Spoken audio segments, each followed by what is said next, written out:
Chapter 196. Danyang City, Mount Fuji. A young man with long hair and a gorgeous robe was sitting in a pavilion.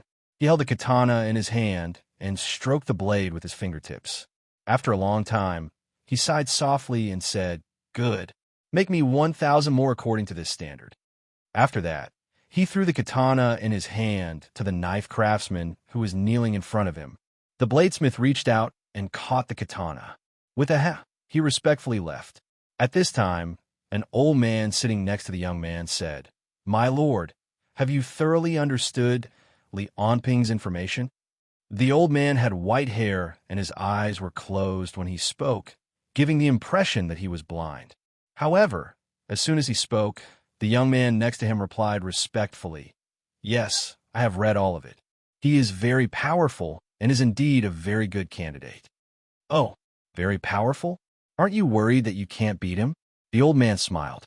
The young man, who was the new king, showed a confident smile and said, "The so-called superpower is something that is naturally limited. Environment, distance, method, there is no omnipotent superpower in the world. Maybe I can't fight against the army head-on like Li Onping and treat all modern weapons as nothing. But as long as I am in a battle between superpowers, I am invincible." The new king said firmly, "As long as Li Onping appears in front of me, he will definitely lose. But I don't understand." After that, the new king turned his head and said, "Why did you send a zombie to pass the message? And why did you send someone to pass the message? If you want Li Onping to come to Danyang City, there are many ways, right? Although the zombie is just a peripheral member, his flesh and blood clone is indeed a good ability. I originally planned to use this ability to control many mortal officials and control more resources. The zombie is unreliable. It is an unstable factor." The new king was shocked and asked in a low voice, "You saw it?" The old man nodded with his eyes closed and said, "My lord, don't worry. I will definitely bring Li Onping to you and create an opportunity for the two of you to fight. To this end, I will eliminate all unfavorable factors. Your ability is destined to be the king of all ability users. Our God's realm will also completely rise in this generation. Walk out from the shadow of history.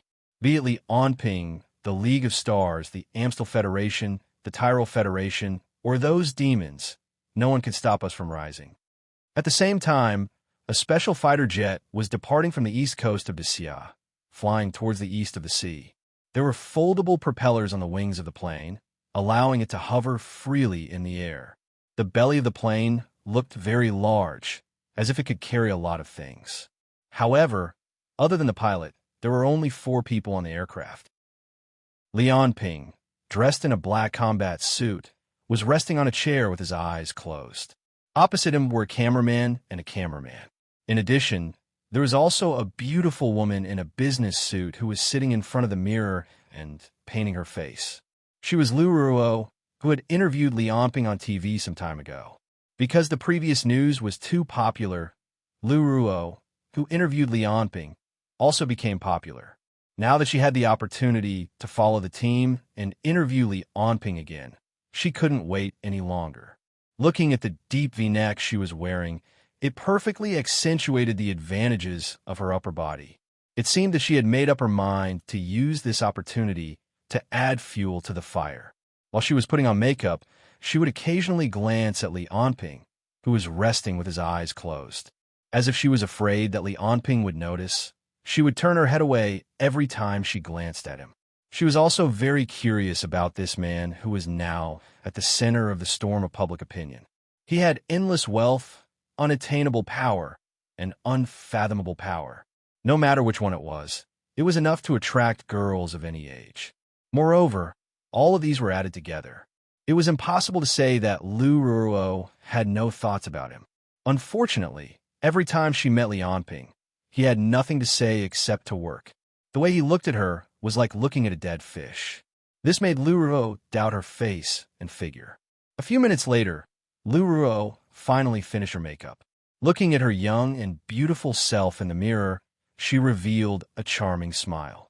The cameraman looked at her face and the unfathomable cleavage below her face and felt their mouths go dry. Lu Ruo pursed her lips, put down her foundation and mirror, stood up, and suddenly walked toward Lianping. However, just as she revealed a confident smile, the plane encountered turbulence before she could take a few steps. Lu Ruo was wearing high heels, so she lost her balance and fell to the ground. Just as she screamed, a warm and strong arm held her up and helped her to the seat. Lu Ruo looked at Li Anping with embarrassment and said, "Thank you." Li Anping replied, "You're welcome. We'll be recording later, so it's best if you don't wear high heels on the plane." "Okay." Lu Ruo nodded and took off her high heels. A pair of fair and delicate feet were revealed. She glanced at Li Anping and said, "General, are we really going to stop the tsunami this time? You'll know when we get there. Leave everything to me later. You guys stay on the plane and focus on filming." Just then, Li Anping's communicator rang and a voice came through. "Hello? Sir, are you there? This is Audrey. I'm here. How's the situation? I've arrived at the Sun Archipelago. The tsunami has just passed." Audrey flew in midair and looked at the vast ocean under her feet. She said hesitantly, "If my eyes aren't playing tricks on me, then the place under my feet should still be an archipelago half an hour ago. Sir, the tsunami this time is more terrifying than what the Earthquake Bureau predicted. You've recorded everything, right?" "Yes." Audrey nodded and looked at the camera in her hand. In terms of displacement speed, Li Anping was first into Xia Dragonfinch, followed by Emma, and Audrey, who could fly at subsonic speed for a long time, was obviously third. That was why she was sent to investigate the situation in advance. Fortunately, the Sun Archipelago had always been a territory contested by the Xia and Dongyang, so no one lived there. Therefore, the tsunami didn't cause much damage. After the call ended, Li Anping contacted Lu Sheng. "How's the situation in Golden Harbor City?" Lu Sheng sighed and said, "We've already broadcast the situation on TV, but the evacuation speed is still very slow.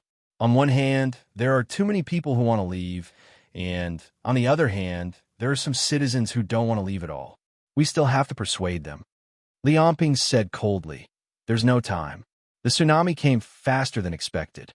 Let Sun House smash out a piece of land. Emma, just do it. Move as much as you can." Lu Sheng hesitated and said, "But if you do that, I'm afraid it'll arouse public resentment." "There's no time to care about that. If there's public resentment, it won't happen after we save them." Lu Sheng replied, "I understand." Half an hour later, Sun Hao used his unlimited psychic energy to flatten a small hill. Then he walked to the next hill. In Golden Harbor City, above the crowd, a black portal with a radius of hundreds of meters suddenly appeared and then fell horizontally. Everywhere it passed, all the citizens, cars, and buildings disappeared. The next moment, when they came back to their senses, they all appeared in a call dozens of kilometers away. As soon as they appeared, they heard an earth-shattering sound, and the huge golden light pillar slowly disappeared. Where the light pillar disappeared, the original hill had disappeared, leaving only a huge platform with a diameter of 500 meters. Unfortunately, although Jing Guang's psychic energy was unlimited, there was a limit to his maximum output per second. Otherwise, he could blast out a large enough platform with a flip of his hand. If the output of psychic energy was unlimited, he could even stop the tsunami alone. Unfortunately, that was impossible. Although Emma and Jing Guang worked together, the evacuation speed was greatly accelerated. But compared to the hundreds of thousands of people in Golden Harbor City, this speed was still too slow. When Li Anping opened the hatch above the East Sea and looked at the endless tsunami in the distance, only a quarter of the citizens of Golden Harbor City had left. The next moment, Li Anping fell from the hatch and freely landed in the sea. In front of him, a few kilometers away, it was a tsunami that filled his field of vision and was as high as dozens of floors. The merciless waves, with a momentum that covered the sky and swallowed the world, rushed in the direction of Li Anping, who was as small as a speck of dust in the air. Chapter 197. Human beings were perhaps the most aggressive creatures on the planet. The history of human beings was perhaps more like the history of the development of weapons. From swords in the past to guns and cannons today, human beings had never stopped pursuing the power of weapons. Until today, when guns and cannons were prevalent and hot weapons dominated the world. However, there was a portion of people who had never forgotten their most primitive weapon. They had never stopped pursuing this most primitive weapon, namely the human body. The existence of the most primitive weapon, which contained countless mysteries, had become the goal of countless people. Running, swimming, boxing, weightlifting, diving, gymnastics, martial arts, countless people gambled their youth and dreams on their bodies. They trained hard day after day, hoping to polish their bodies to the limit. Today, a man whose body had reached the limit would challenge the power of nature with his physical strength, the most primitive weapon of human beings. Hello, everyone. I'm Lou Ruoro. We are now on the sea 20 kilometers east of the East Coast. As you can see, a tsunami caused by an underwater earthquake is rushing toward Gold Harbor City on the East Sea Peninsula at a speed of 800 kilometers per hour, which is more than 200 meters per second. Although the Gold Harbor City government has organized the evacuation of the citizens with the help of the central government, there are still more than 300,000 citizens stranded in Gold Harbor City because of the short time. Once the tsunami hits Gold Harbor City, the casualties will be unimaginable. Now, the leader of the Central Secret Service, General Li Onping, is trying to stop the tsunami with his own ability. After Lu Ruo said this, the cameraman put down the camera and said, "Not bad. That's it." Yes. Lu Ruo nodded and put down the microphone in her hand. She looked out of the cabin again. The tsunami several kilometers away was as high as a 20-story building. Although Lu Ruo and the others were on the plane, they still couldn't help but turn pale when they saw the tsunami in front of them. This was the instinctive awe of nature as an ordinary person. The pilot at the front of the cabin shouted, "It's still a little dangerous here. I want to fly higher. Move back. Is your camera okay?" "No problem," the cameraman replied. Next, the fighter jet began to hover and gradually rose higher. It then retreated, slowly distancing itself from Li Onping's position. As the altitude continued to rise, the cameraman also felt more secure. Then, they took out their specially prepared lenses and aimed them at Li Onping, who was standing on the sea level more than 1,000 meters away. Lu Ruo asked, "Is there a problem?" "No problem. I can see everything clearly. We just have to wait for the post-production." Because they weren't sure if Li Onping would be able to stop the tsunami, the video wasn't broadcasted live. He seems to be standing on the surface of the water. It's probably some sort of superpower. On the other side, Li Onping was completely focused. Relying on the nihility force field, he was standing on the surface of the water, his body bobbing up and down with the waves. His eyes were calm, as if the natural disaster several kilometers away was nothing in his eyes. Seeing that the tsunami was getting closer and closer, Li Onping took a deep breath, and a white mist-like gas slowly came out with his breathing. It was as if all the distracting thoughts in his heart had been exhaled along with this breath. Then Li Onping's body slowly expanded at a speed visible to the naked eye. The goal this time was to stop the natural disaster. Li Onping didn't have the chance to make multiple attempts. Therefore, he chose to use his full strength right from the start and activated his explosive state. His body expanded rapidly, and in the blink of an eye, Li Onping had turned into a 2.5-meter-tall little giant. The tight-fitting black combat suit also expanded, wrapping Li Onping's body tightly. In the next breath, the tsunami was already 300 meters away from Li Onping. The huge waves seemed to have covered the entire sky, leaving Li Onping with only endless shadows. In the next second, the time that belonged to the mortals continued, but the time that belonged to Li Onping started to stretch endlessly. With the first step toward the surface of the sea, Li Onping instantly appeared in front of the wave that was over 20 stories tall.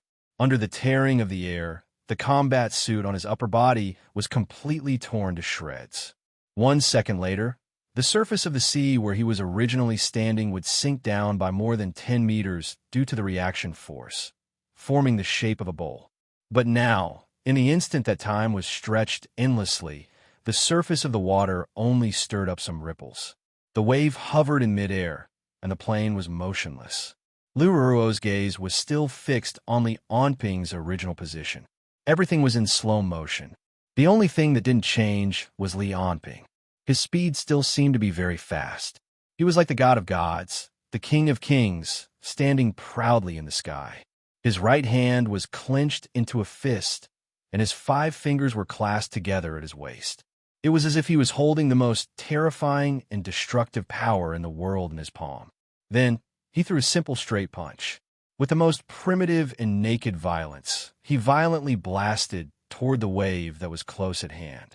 After the fist came into contact with the air and the wave, the field of nothingness immediately took effect. The force of more than 10 million tons pressed down on the air, and it was evenly distributed on the seawater in front of him, pushing the entire sea back. It was as if there was an invisible giant palm that was hundreds of meters long and wide pushing it. The first wave of the tsunami was mercilessly pushed back by this force.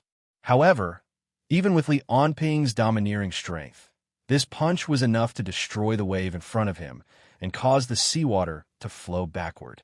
However, his effective range was only about a kilometer or so. The coastline of Golden Harbor City was over 100 kilometers long. For others, stopping the tsunami had become an impossible task. However, for Li Onping, the reality before his eyes was very simple. If one punch was not enough, he would just throw another one. With his terrifying physical body and terrifying speed, Li Onping disappeared and reappeared.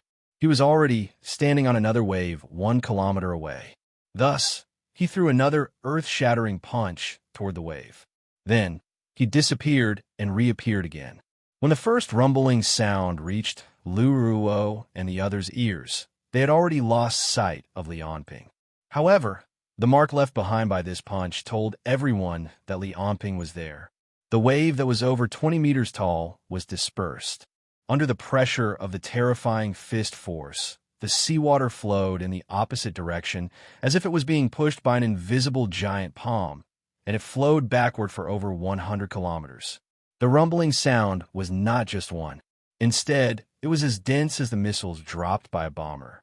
Amidst the loud sounds, Lu Ruo watched as the tsunami in front of her quickly dissipated to both sides, with the position they were facing as the center. The tsunami was disappearing, and the seawater was flowing backward. At this moment, no one spoke. They had all been robbed of their senses by the scene before their eyes. In the history of mankind, there had never been a moment when a person could perform the phrase, overturning rivers and overturning seas so vividly. At this moment, Li Onping's physical body had become the strongest weapon in history.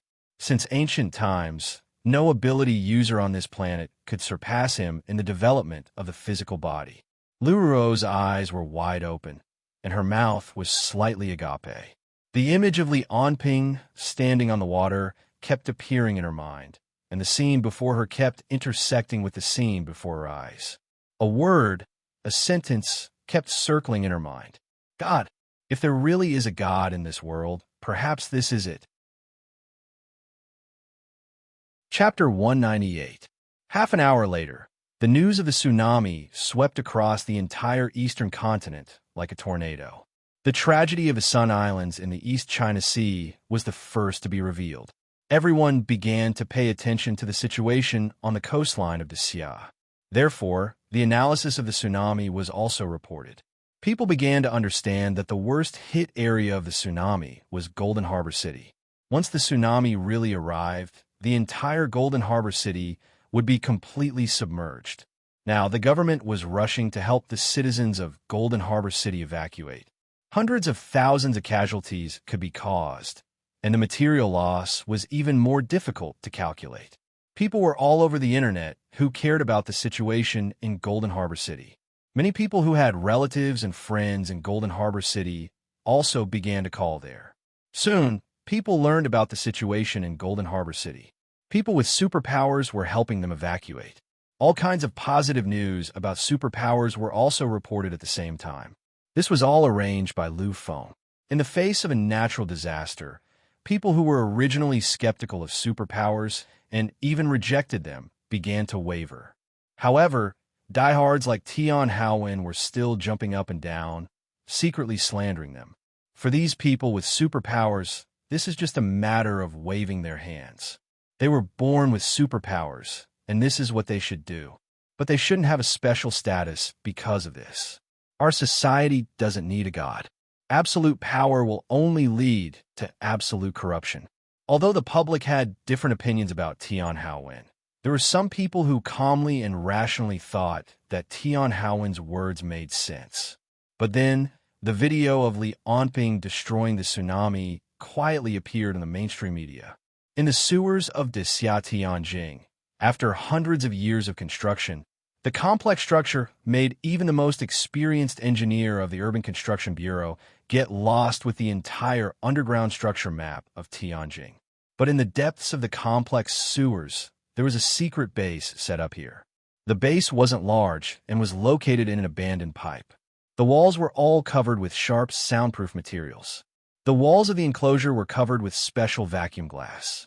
Once the 3 electronic doors were closed, no sound from the base could be transmitted out. This was all to guard against Li Onping. At this moment, in the base, Peter Parker was sitting in front of the conference table. As time passed, his face turned increasingly ashen.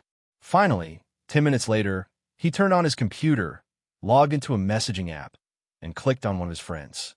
"Why didn't you guys come? You're already an hour late." Unfortunately, no one answered him even after he tapped on 5 or 6 people's heads. Just then his phone rang. Looking at the caller ID, Peter Parker frowned. However, he still picked up the phone in the end. "Hello, Venom. Didn't I tell you not to use the phone? It's too dangerous." "It's nothing. Anyway, this is the last call I'm giving you." A woman's voice came over. "I saw the message you sent. Sorry, I've decided to quit the Avengers. The others should be the same." "What do you mean?" "Nothing much. It's just that from today onwards, there's going to be one more person we don't want to be enemies with for the rest of our lives. You don't have to contact us anymore. We'll destroy all the communication devices used during the Avengers period. Before I leave, I'll give you one last kind reminder. Go and read the hottest news on the internet. Then give up on revenge, leave the sewers, go outside to breathe some fresh air, earn some money, get a girlfriend, have a child, and live a normal life." Before the woman could finish speaking, Peter Parker had already hung up the phone. There was a cracking sound in his hand, and the phone was crushed by him. He glanced at the laptop, then reached out and clicked on the web page with the mouse. The hottest news? However, just a few seconds later, Peter's face suddenly turned pale, and he collapsed onto the chair. He stared straight at the screen, as if he had lost his soul. On the computer screen, the video of Li Onping destroying the tsunami was being played. Similar scenes and dejection happened to Song Cheng, Li Wei, Zhang Kuang, and the others. The same cognition sounded in their minds at the same time. "I'm afraid this man is invincible." In the following month, Song Cheng left Tianjing and returned to the Song family's hometown in Taizhou to retire. Li Wei left Xia and went to study in Tyrol in the western mainland. He never returned to Xia for the rest of his life. As for Zhang Kuang, he joined the Xia Dragonfinch again under Zhang Yinheng's recommendation and became a member of the Dragon Sparrow Guards. After this video was broadcasted, all the remaining civilian aptitude user organizations in Great Xia either disbanded, joined the Great Xia Dragonfinch, or went into exile overseas. In short, within a month after the video was played, almost all the civilian organizations in Xia were wiped out. However, there were still some people who were very confident in their abilities, or those who hated him too much, who did not plan to admit defeat to Li Onping. There were also people like Tian Haowen who were against Li Onping. When the video was released, their Weibo, communication software, and mobile phones were immediately occupied by Li Onping's fans. Yes, ever since Li Onping appeared on TV, he had gained fans. As he showed his power again and again, fought against criminals, and saved ordinary people in accidents, his fans gradually increased. In particular, the video of him defeating the tsunami directly attracted the admiration of countless people. most of whom were young people in their 20s. It was fine if Tian Haowen was scolded, but he could still scold back. But one day, when he got off work, he was hit with a brick and got a concussion. However, in the face of such attacks, he still insisted on his own views. He became popular after he battled with countless fans on the internet. On the other hand, as the video spread crazily on the internet, it also caused a stir in other countries outside the Xia. Proposals regarding Li Onping were brought out one by one. The Amstel Federation even banned Li Onping from entering the country on the grounds that he was too dangerous. There were also some countries that protested, objecting to Great Xia using Li Onping for any military operations at any place and at any time. The leaders of the southern countries gathered in Qiqing, the capital of the Baiwa country.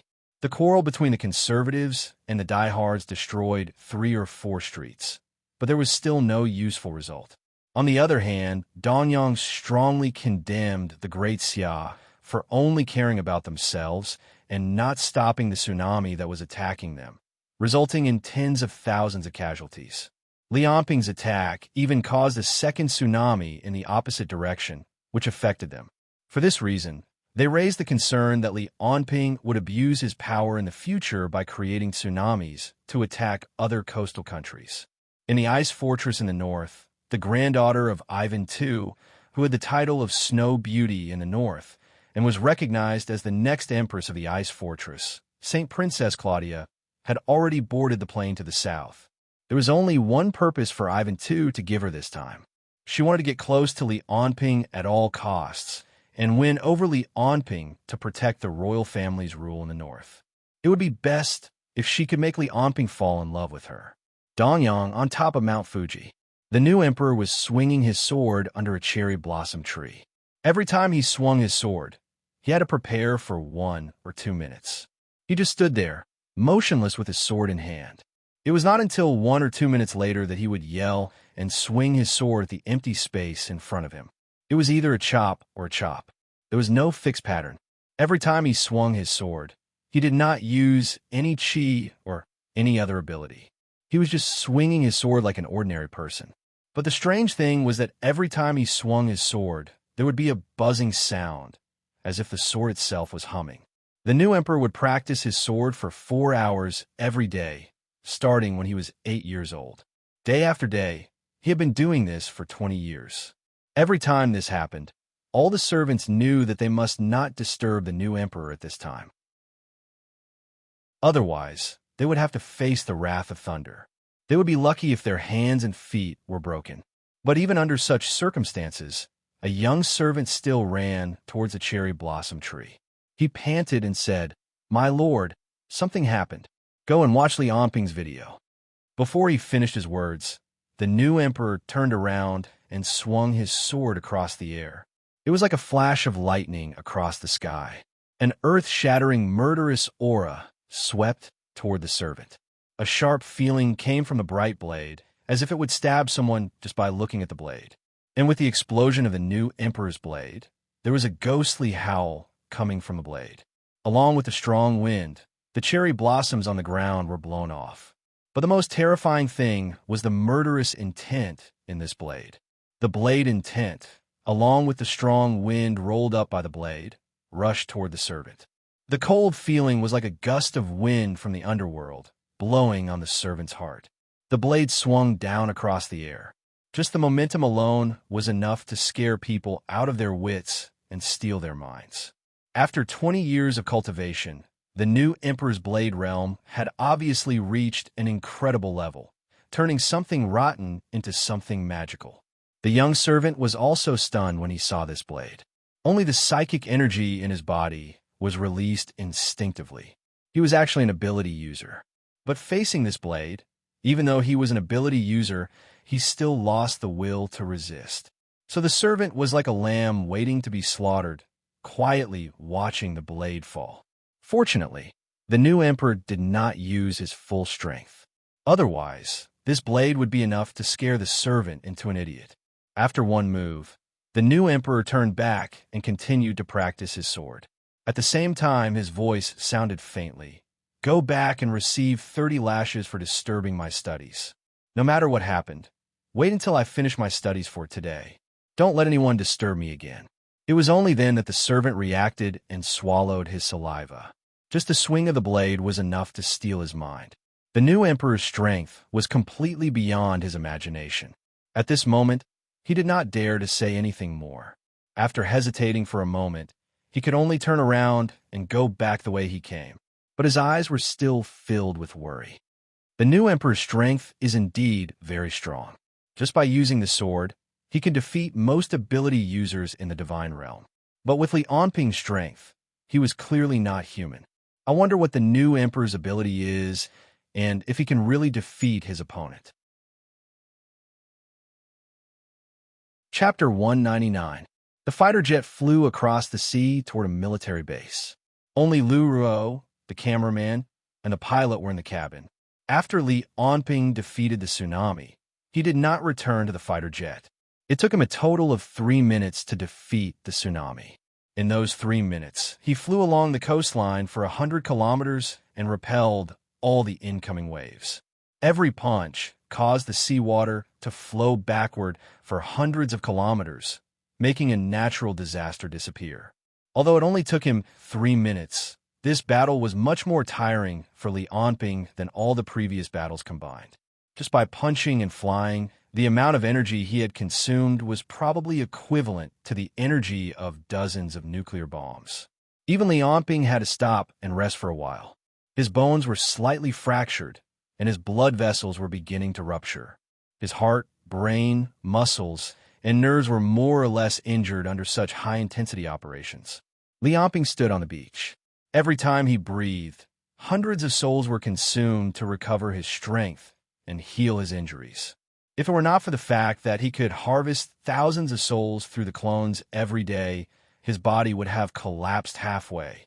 Therefore, he stood quietly on the beach, facing the sea, motionless, waiting for his soul power to repair and even strengthen his body. Suddenly, he felt a warm current flowing through his body. His physical fitness started to flicker from the original strength of 29. 9. Speed of 29. 9. And stamina of 29. 9. As if it was going to break through 30. Unfortunately, these numbers only flickered for a while before finally calming down. Li Onping's physical fitness still did not break through 30. However, he was not in a hurry. Since 2 months ago, when he increased it to 29, he understood that it would not be easy to break through the limit and break through 30. Perhaps the 5th energy rank was only one of the requirements. After resting for a while, Li Onping felt that his body had basically recovered. Although his strength and speed did not increase, his body seemed to have become tougher. However, he now had to face another problem. His combat uniform had disappeared. Such intense and high-speed movements. Almost in the first 10 seconds, the special black combat uniform was completely destroyed, torn to pieces by the fierce wind. Li Onping's headset, communicator, tactical glasses, and other things were naturally destroyed as well. The high-speed winds were sharper than alloy knives, and they could not withstand the wind at all. Therefore, Li Onping was now naked and in a state where he had nothing. However, he didn't mind flying to Tianjing naked. However, Lu Feng and the others would probably have a headache and not be able to sleep at night. Just as Li Onping was wondering if he should use the trees and sand on the spot to make a piece of clothing with brute force, his ears suddenly twitched, and he turned his head. A little girl of 7 or 8 years old was standing on the beach, hugging a shell. "Hey, why are you still here? Shouldn't the ordinary citizens have evacuated by now?" When the little girl saw Li Onping turn his head to talk to her, she covered her face with both hands and ran away screaming. Only Li Onping was left with a bitter smile on his face as he looked at the little girl's back. An hour later, Li Onping was wearing a plain t-shirt and beach shorts. Next to him was the winged Audrey, who was paying off the little girl's parents. The little girl hugged her mother's thigh, looking at Audrey and then at Li Onping curiously. After seeing Audrey pay, Li Onping waved his hand and said, "Then we'll be leaving first. Bye-bye."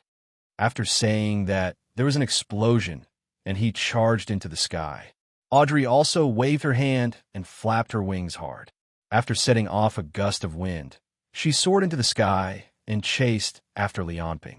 Only the little girl and her parents were left, staring blankly at the two people who gradually turned into small black dots in the sky.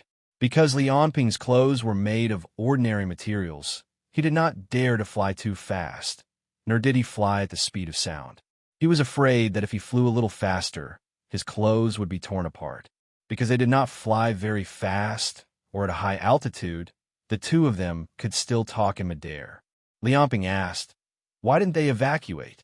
This is no longer the East Peninsula. It's more than 150 kilometers away from Golden Harbor City. It's not the most affected area of the tsunami." "Yeah." Lianping nodded. He did not expect to fly so far. The two of them stopped talking and quickly flew to the nearest military base. Half an hour later, when Lianping changed into a new combat uniform at the military base, Lu Feng had already arrived with a group of people. He looked at Lianping and said excitedly, "Sir, you've succeeded. Not only did you stop the tsunami, but with the power you showed, I'm afraid that soon most of the forces in the East Continent will not dare to go against us. The progress of the plan will be greatly accelerated." "Not bad. What about Jin Guang and the others?" "They're helping to move things back. Although their action this time did not have any effect, the impact is very positive. It has accelerated the integration of ordinary people and ability users." "It's too early to say that. We'll know the result when we see the enrollment of Academy City next year," Lianping said as he walked toward a private plane in the airport. The group, led by Lu Feng, carefully followed behind him. As for Audrey, she flapped her wings and flew away again. This time, the tsunami had called her here at the last minute. She had other tasks to do. Then the plane flew toward Tianjin. Inside the cabin, Lu Feng and the others were reporting to Lianping about the situation. But Lianping spent most of the time listening and did not speak. He knew that he was not good at politics or governing. Therefore, he mostly left this kind of thing to the professionals under him to do. His real role was to be like a sharp sword hanging over everyone's head, supervising them and making them move in the direction he chose. Relying on his absolute power, Li Qian, Momo's intelligence network, Lu Sheng, Yang Guang, and Lu Feng's dragon sparrow guards as his hands and feet. He was able to accomplish these things very successfully. It was because Lianping knew his position that he rarely interfered with the plans of the professionals under him. After listening to everyone's report, Lianping dismissed them, leaving only Lu Feng. Then, a black psychic force emerged from Lianping's body and covered the entire plane like air. After another minute, Lianping said slowly, "There shouldn't be any problems. You can speak now." He used his psychic force to scan the entire plane to make sure there were no eavesdroppers. Lu Feng nodded. "Tang Weihan has arrived in the Western continent. He's now in Boulder City of the Mist Federation. According to his report, almost all the humanoid monsters in the Federation have been wiped out by the imaginary agency." Relying on his shape-shifting ability, he heard from a few low-level members of the imaginary agency that the humanoid monsters seemed to be spreading toward the Codex Nation. But he can't confirm the authenticity of the news for now. If it's true, I'm afraid he'll have to make a trip to the Codex Nation to deal with the Order of Universal Truth. Lu Feng's report was about sending Tang Weihan to the Western continent. This was an arrangement made by Lianping to investigate the League of Stars in the Western continent and Blackskin. Tang Weihan had the shape-shifting ability and could imitate anyone's appearance. He could even change his fingerprints, pupils, and blood type perfectly. He was the best candidate for a spy. Coupled with the training from the Xia Dragonfinch's master spy, Lu Feng, he was able to hold his own. That was why Lianping had sent him to the Western continent. Because the Xia situation wasn't completely stable yet, and his identity was too eye-catching, he couldn't go there personally. Sending Tang Weihan was also a top secret. Other than Lu Feng, who was his direct superior, Lianping was the only one in the Xia Dragonfinch who knew about this. Even Yin Bei, who had become good friends with Tang Weihan, didn't know that he had gone to the Western continent as a spy. He only knew that it was a top-secret mission. After Lu Feng finished reporting about Tang Weihan, he asked hesitantly, "Sir, what's your current attitude toward the Western continent?" "Don't worry, before the Eastern continent is stabilized, I won't have any thoughts about the Federation. Whether it's the League of Stars or the Federation, there will be plenty of opportunities in the future. Lu Feng was relieved when he heard Li Onping say this. He was worried that Li Onping would set his sights on the Western continent too early because he was eager for revenge or because his power had increased. After chatting for a while, Lu Feng left the room, leaving Li Onping alone to rest in the bedroom. Chapter 200. When Li Onping opened his eyes again, the plane had already arrived in Tianjin. As soon as he got off the plane, he directly flew back to the palace. Li Qian and Momo were already there waiting for Li Onping. Momo's eyes were filled with awe and worship as he watched Li Onping walk into the room. Obviously, he had already watched the video before he came. Although only Li Onping's figure could be seen at the beginning of the video, the reverse flow of the seawater was enough to prove Li Onping's strength. Godlike strength and godlike speed. Momo wasn't the only one. Perhaps 80% of the aptitude users in the entire Great Xia Dragonfinch had a fanatical admiration for Li Onping. It was worship for strength, worship for the strong. This feeling was especially strong when this powerhouse was one of his backers. However, unlike Momo, Li Qian looked at Li Onping with a more tender expression. Since returning to the Xia from Morocco, Li Qian's admiration for Li Onping was almost unconcealed in the Xia Longke base. She was tacitly acknowledged by many members as Li Onping's exclusive property. Some of the newcomers who had just joined the Xia Dragonfinch would be warned like this after seeing the young and beautiful Li Qian. Don't have any ideas about her if you don't want to die. However, what they didn't know was that Li Qian was indeed Li Onping's exclusive property, but it wasn't because of physical or emotional reasons. "You're back." Li Qian walked to Li Onping and said affectionately, "You've worked hard." "It's nothing." Li Onping patted Li Qian's head like an owner stroking a pet cat. Li Qian lowered her head and revealed a shy expression. Li Onping smiled and asked Momo, "How's the development of the AI system going?" Upon hearing this question, Momo's face immediately fell. She began to pour out her grievances. "You've given us too little time. It's only been 2 months. What result can we have? Using my ability to program is very fast. Basically, any idea I have can be completed in the program immediately. However, the result is only to create a semi-intelligent thing. The whole world has been researching artificial intelligence for a long time. It's not something that can be solved so easily. Then spend more time. I'll assign more manpower and resources to you. You can do your best to develop them." Momo nodded and suddenly said, "I heard that Violet has made a huge breakthrough in artificial intelligence recently. If you have the chance, it's best to find them." "Violet," Li Onping murmured. He thought of this company that had been at odds with him in the past. This multinational high-tech group had its headquarters in an unknown location. However, in some aspects, even some first-rate countries couldn't compare to the high-tech technologies they possessed.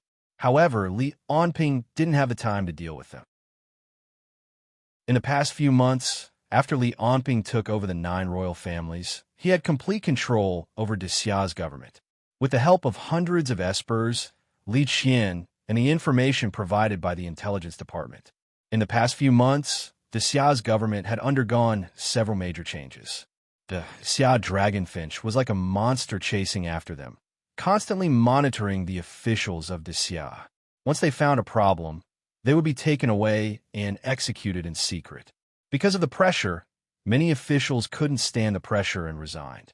However, their fates weren't any better. Naturally, there would be a group of people in charge to deal with the crimes they had committed. With the information provided by the intelligence department and Li Qian, as well as some espers who could read minds and hypnotize people, there were no cases of wrongdoing.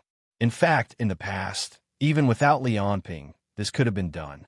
With the power of a national level, how could they not know which officials were clean and which ones had committed crimes? After all, there were cameras everywhere on the streets of Xia. Mobile phones, telephones, and communication software were all monitored. As for the banks, they could check any account they wanted. In addition, there were all kinds of espers who were impossible to guard against. There was nothing that couldn't be found out about ordinary officials. In the past, the Xia was rotten and decayed only because no one dared to do anything. The pressure from the top, the pressure from the outside, and the consideration of the big picture and gains and losses made it impossible for them to make such a big move. However, Li Onping obviously didn't have such considerations. With absolute power, the word compromise didn't exist in his mind. Every law and rule was strictly enforced from the bottom to the top. Relying on technology and abilities, every person at every level was monitored. As this change became bigger and bigger, it would naturally bring about sacrifices and turmoil. However, Li Onping obviously had enough power and execution to suppress all the turmoil. As for how to do other things, it was up to his subordinates to do. He only needed to ensure that his will was carried out from the highest level of the Xia to every grassroots official. Li Onping asked Momo to research artificial intelligence because he planned to use artificial intelligence to manage the entire government in the future. However, it seemed that this technology was still very immature. It's okay, I can wait, Li Onping thought. With my current body, it won't be a problem for me to live for at least a few hundred years. When I reach the 5th energy level, my lifespan will be even longer. I'll have enough time to change this world and make it better. Therefore, Li Onping asked them about their recent situation and planned to end the conversation. However, after Momo left, Li Qian stayed behind alone. Li Onping smiled as he looked at Li Qian and said, "What's the matter? There seems to be something wrong with Laura." Li Qian said with a frown, "Oh, what's wrong? I keep feeling that. How should I put it? She's a little like a child. It feels like she doesn't know anything. Her personality is too different from her older sisters." "All right." Li Onping touched Li Qian's head again. "Didn't I tell you before? Although Laura and Roland are twins, Laura has always been receiving training and missions in the military. She has never come into contact with society. That's why she's like this. But I keep feeling that..." "All right." Li Onping touched Li Qian's head and looked at her squinting eyes like a kitten. He said slowly, "Don't think too much. She's just a little naive. However, her abilities are suitable for protecting you. This is also because she inherited her older sister's will." If the other members of the Xia Dragonfinch saw Li Qian, who usually had a cold expression, revealing such a shy expression, they would definitely be shocked. "Okay," Li Qian nodded. "Then I'll go first. Although it's more convenient to collect information after reaching the 2nd energy level. However, after expanding the scope to the whole country, it's still a little difficult. Then take a rest. Don't tire yourself out." "Okay." After Li Qian left, Li Onping coldly said to the air, "Number 5, come out." A purple-haired girl slowly appeared out of thin air. Her eyes were cold and penetrating, as if she was a doll without her own feelings. "You communicated with the target?" "Yes." After the first meeting, during the monitoring process, the target communicated with me a total of 7 times. Li Onping looked at the purple-haired girl with interest and said slowly, "Didn't the rules prohibit you from communicating with the target?" As if she knew that she made a mistake, the girl remained silent. "You're just like a child acting shamelessly. It seems that the brainwashing wasn't successful." Li Onping sighed. "Fine, go report to Sherwin and let number 6 take over your job." "Yes, sir." After the purple-haired girl said that, she disappeared into the air again, forever. And Ping thought, the clones are still flawed. When they can be combined with artificial intelligence, I can start to build my utopia. Before that, I can only rely on manual labor to dispose of all the garbage in the country. Since the clones can only be used to replenish souls at most now, the in-depth development will continue to be left to Sherwin. As for the military side, they can only be used after further development. In fact, Li Onping sent Roland's clone to Li Qian for 2 reasons.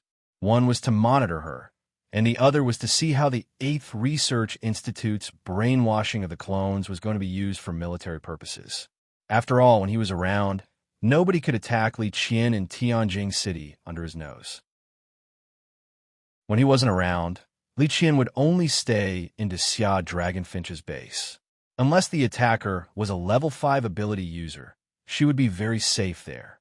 Moreover, even the Xia Dragonfinch thought that Li Qian's surveillance ability was Li Onping's second ability. The possibility of her being the target of an attack was very small. Li Onping sat in a chair, touched his chin with one hand, and then thought, everything in the country is basically on track. Next, I'll make arrangements for the ice fortress in Nanjiang, and then I can go to Danyang City. That's right. Compared to the situation in the country and abroad, Li Onping was more concerned about the divine realm. If what the zombie said was all true, then he really had to go to the divine realm. The left branch is now in Nanjiang. Basically, the 10 small countries led by Flan and Shi have surrendered. I'll hurry up and go to Baiwei again.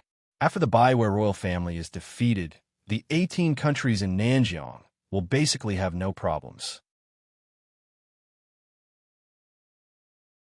Chapter 201. That night, Li Onping's phone call once again sent the entire palace into chaos.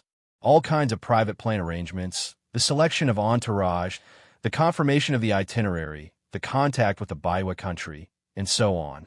An hour later, the news that Li Onping would leave Xia and go to the Baiwei country in person spread all over the world. No one in Xia objected. What they needed to do was to help Li Onping do what he wanted to do. At noon the next day, Li Onping boarded the private plane to Qi City, the capital of the Baiwei country. Until now, they had not even received a reply from the Baiwei country's government regarding Li Onping's visit. They did not receive a reply from the other country. Furthermore, they had just killed 2 princes of the other country's royal family, a prince and an emperor. Yet, they dared to take a plane to the other country's capital without notifying them. Perhaps only Li Onping would do such a blatant slap in the face. When he walked out of the palace, Yang Guang hurriedly rushed over. Sir, the holy princess of the ice fortress, Claudia, is flying to Tianjing this afternoon. Should we postpone it and go to the Baiwei country after we meet her? No need. Let her wait. Anyway, this trip to the Baiwei country won't take long. It's the same to see her when I come back. As he spoke, Li Onping had already walked into the car, leaving Yang Guang standing alone in front of the palace gate. He bowed in the direction where the car drove away. The private plane flew all the way south towards the capital of the Baiwei country, Qi City. When the plane reached the sky above Nanjiang, it entered the airspace of another country. There were no missiles, no fighter jets, and no one dared to chase the private plane away. The rest of the journey was like a no-man's land. The military radar on the private plane did not even detect any flying objects. What they did not know was that because they were worried that Li Onping would wipe out their troops like he did in Shi, 5 small countries, including the Yumiao country and Jiang country, immediately hid their troops and avoided the private plane's route. They had previously followed the Baiwei country to oppose to Xia and Li Onping. The president of the Yumiao country, Bai Rou, who had previously called Li Onping a butcher and executioner, directly led a group of his officials and aides to hide in the underground fortifications. He seemed to have completely forgotten that because of his clear stance against Li Onping, his support rate had increased by more than 10% in the country in the past few months. As for Li Onping, he did not care about these things at all. Of the 6 hours on the plane, other than the first 2 hours were spent learning the language of Baiwei, the remaining 4 hours were spent watching the history and current situation of Baiwei country. In the Baiwei country, because of the harsh environment and the constant war since ancient times, the people had always been tough. All kinds of martial arts and fighting skills had been developed very well. In modern times, guns and cannons were rampant. Although the ordinary people still learned a few moves, their level of martial arts was far inferior to the ancient times. But this was only the surface. In the underground world of this country, or the world of ability users, all kinds of secret martial arts that were far superior to ordinary martial arts had never stopped developing. On the contrary, because of the advancement of modern technology, people ate better, and the study of human life science was more thorough. The real masters in the martial arts world were more numerous and stronger than in ancient times. In this era of technology and ability users, there was only one reason why the martial arts of the Baiwei country could still develop so well. It was because they were strong enough. The martial arts of the Baiwei country were fundamentally different from the ordinary martial arts and fighting skills of other places in the world. The specific story could be traced back to more than 2,000 years ago. At that time, the entire Nanjiang was not divided. It was ruled by a country called Shang. The Shang country was prosperous and had a strong military. It was the most powerful country in the entire eastern continent. The founder of the Shang country was called by Xinghe. No one knew where he came from, and no one knew about his past. It was just that when this man appeared, he was already a powerful ability user and could perform countless amazing martial arts. For example, he could use hard skills that could make his body as hard as steel, palm techniques that could make his hands emit flames, and footwear techniques that could make his body as light as a feather. With his own ability and all kinds of incredible martial arts, Xinghe quickly formed a team in the Nanjiang. After a few years of fighting, the Shang country that he established soon unified the entire Nanjiang. It was during this process that the amazing martial arts he mastered were taught to his subordinates and gradually spread out. However, it was a pity that Xinghe was assassinated in less than 10 years after the Shang Empire was established. Nobody knew how such a strong man was assassinated. The generals and ministers under his command obviously did not care either. Xinghe did not leave any children either. Therefore, war broke out again and the Shang country was divided. In the next 2,000 years, the entire Nanjiang experienced the rise and fall of countless dynasties and countries. In modern times, there were 18 countries, including Baiwei, Yunmiao, and Yinxi. Although the Shang country founded by Xinghe was destroyed, the amazing martial arts that were passed down from him continued to be passed down.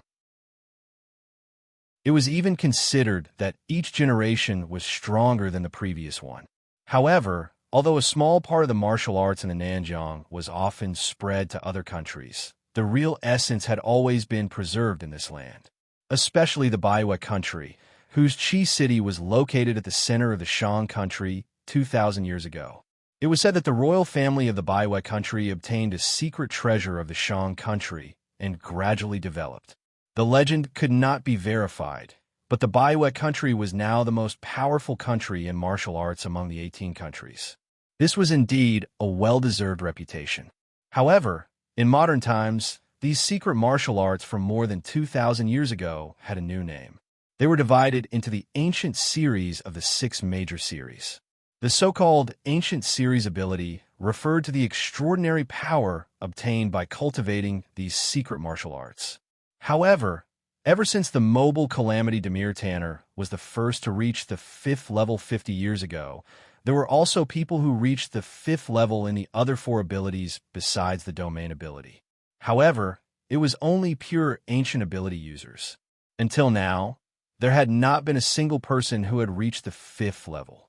Because of this, many ability users who were not ancient series ability users looked down on ancient series ability users.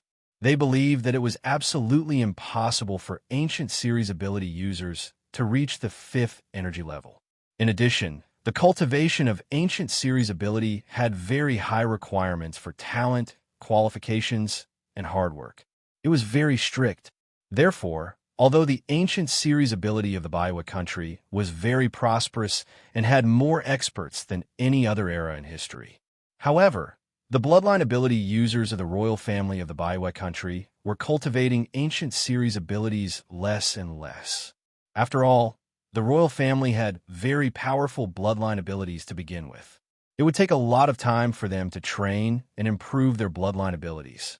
Compared to learning another ancient ability and distracting them, it would be better for them to focus on their own bloodline abilities and improve their bloodline abilities as soon as possible. Therefore, in the royal family of the Baiwei country, most of those who were born with bloodline abilities would not cultivate ancient series abilities. Only those who had not awakened their bloodline abilities would cultivate ancient series abilities. Very, very few people would cultivate both at the same time. 2,000 years ago, ancient series ability? Clues flashed through Li Anping's mind. He vaguely had some guesses about the ancient series ability and by Xinghe's origin. Xiao Xuesu sat beside Li Anping. When she saw Li Anping reading the history of the Baiwei country, She asked curiously, "Sir, what are you going to do in the Baiwet country this time? Are you going to be like Inchi? Inchi has been corrupted by modernity and has lost their faith. Therefore, by defeating their army, we can control their government." Li Onping looked at the information of the Baiwet country and muttered, "But the Baiwet country is different. Their martial spirit and courage are their spiritual pillars. Simply suppressing them won't make them give up. Moreover, the cost is too high. However, the strongest point is also the weakest point. If you want them to listen to you, you only need to crush their courage and crush their spirit. King Qilin is already a very good start. I only hope that when I go to the Baiwet country and sweep away all their ability users, more and stronger opponents will appear. Bring me some surprises." Xiao Xuesu looked at Li Onping's expectant expression and knew that he was completely sincere. Suppressing the experts of a country by himself, completely crushing the courage and spirit of a nation, and completely crushing their will to resist. Perhaps Li Onping was the only person in the world who could do such a thing. Only the stronger the opponents, the more there were, the smoother his actions would be. Li Onping asked, "Do you know if there are any other experts in the Baiwet country other than the dead King Qilin?" Xiao Xuesu had clearly studied the information of the Baiwet country before. Hearing Li Onping's question, she immediately replied with familiarity, "The royal family of the Baiwet country dominates the world with their bloodline ability. However, although their most famous bloodline ability is the Qilin blood, it is rumored that the most powerful one is an ability called 33 Paradises. Unfortunately, no one in the current generation of the Baiwet country royal family has awakened this bloodline ability. However, I heard that the previous Baiwet country emperor, Fang Yuhuang, had awakened the three most powerful bloodline abilities of the Baiwet country royal family, Qilin blood, 33 Paradises, and Green Dragon Claw. However, since 50 years ago, he was stimulated by Demir Tanner and went into seclusion to break through to the 5th energy rank. There has been no news of him. It is possible that he is still alive. If he is, he would be over 100 years old now. Oh, there is such a person in the royal family of the Baiwet country?" Li Onping said, "Since this person is willing to give up the throne and go into seclusion in order to break through, he is clearly a person who pursues power wholeheartedly. If I can personally kill this kind of opponent in the Baiwet country, it would be much more interesting." It was clear that Li Onping was very interested in this Fang Yuhuang. He was able to become the emperor and obtain the highest authority in the world, then put down all fame and fortune to pursue a higher realm of power. It was clear that he was a person who pursued the Tao. This kind of person was usually quiet, but when he did, he would amaze the world. If he was still alive, then it would be very interesting. Xiao Xuesu continued, "If he is still alive, then he's the most likely person in the royal family to threaten my lord. Although the other princes and grandsons have endless potential, they're only at the 4th energy rank at most, so they're not a threat. However, outside of the royal family, there are 3 major martial arts sects among the people of the Baiwet country. There are many experts among them, so there might be hidden experts. For example, Fang Qi is a disciple of the hidden moon stream. However, he only practiced the ordinary fighting techniques of the hidden moon stream.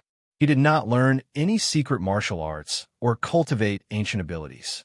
The other 2 sects are the Heavenly Gates sect and the Galaxy sect. These 3 sects are famous in the entire underground world of the southern border. They have countless disciples, and many young masters and young ladies of the royal family have joined these 3 sects to cultivate martial arts. Many of the people in the Baiwet country's government and army are their disciples. The power of these 3 sects is deeply rooted in the Baiwet country. If you want to sweep through the entire Baiwet country with your own power, it is obvious that these 3 sects will not sit back and do nothing. They're probably the organization with the most ancient abilities in the world." Li Onping laughed, his eyes revealing a rare look of anticipation. "Hidden Moon Stream, Heavenly Gates sect, Galaxy sect? I wonder how many seconds they can last against me." Chapter 202.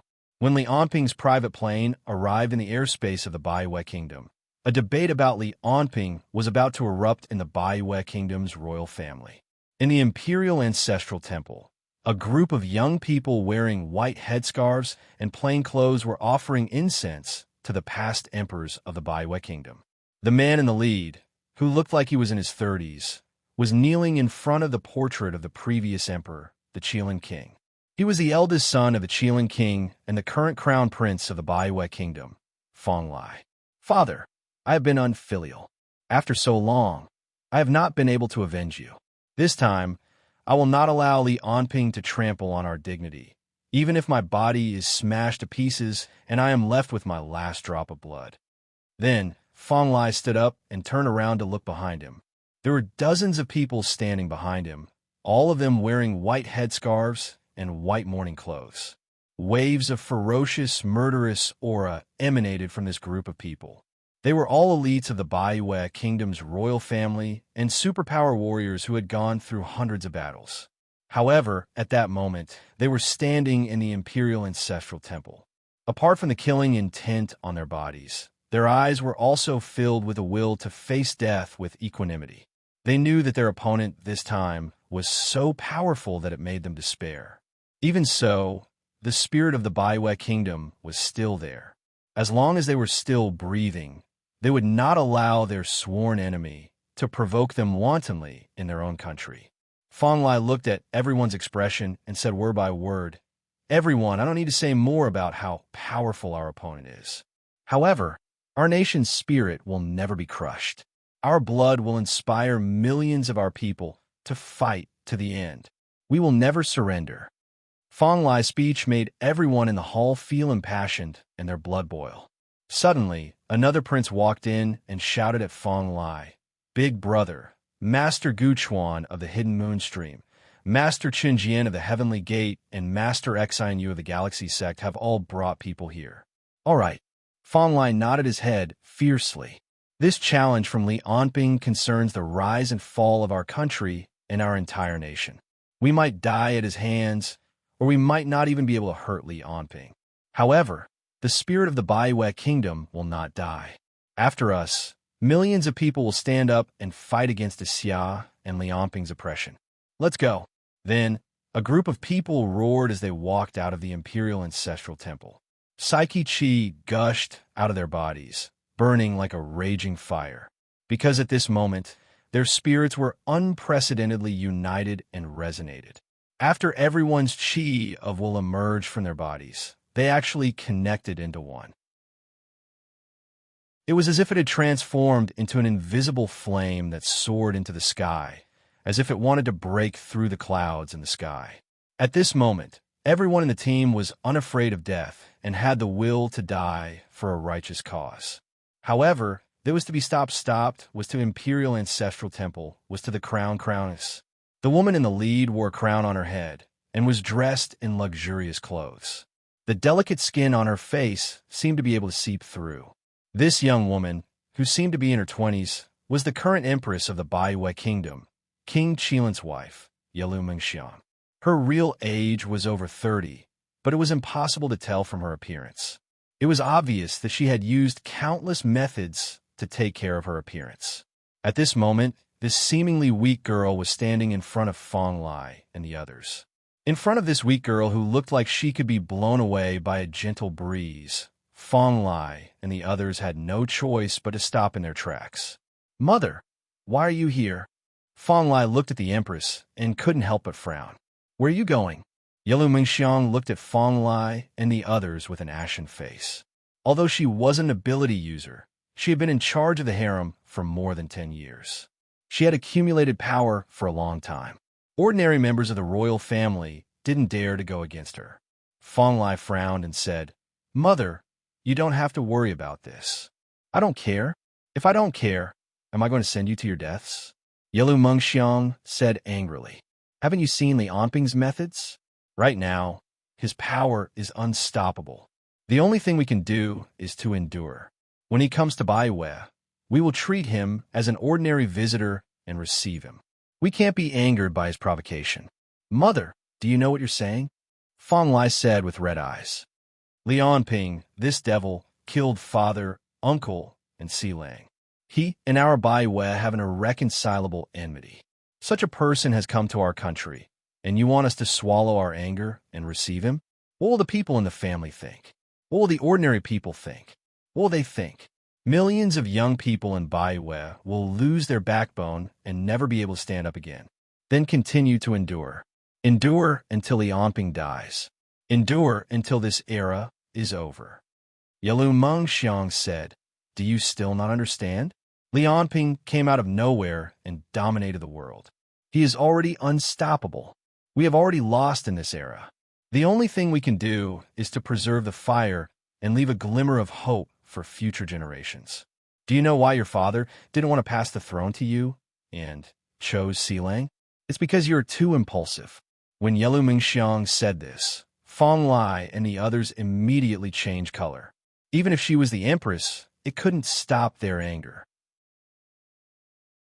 They would never have thought that the empress of Baiwe, the woman who was suffering the pain of her husband's death, would say such words. Do you know what you're saying? Mother, you will only erase our national spirit and make us become the Xia's dogs like Yin Shi and Fu Luan. One of the princes said angrily. At this moment, from the group of womenfolk behind the empress, a tall and valiant girl stood out. She was different from ordinary girls. This girl's face had rough skin, and her hands and feet were muscular. Her entire body exuded a vigorous aura.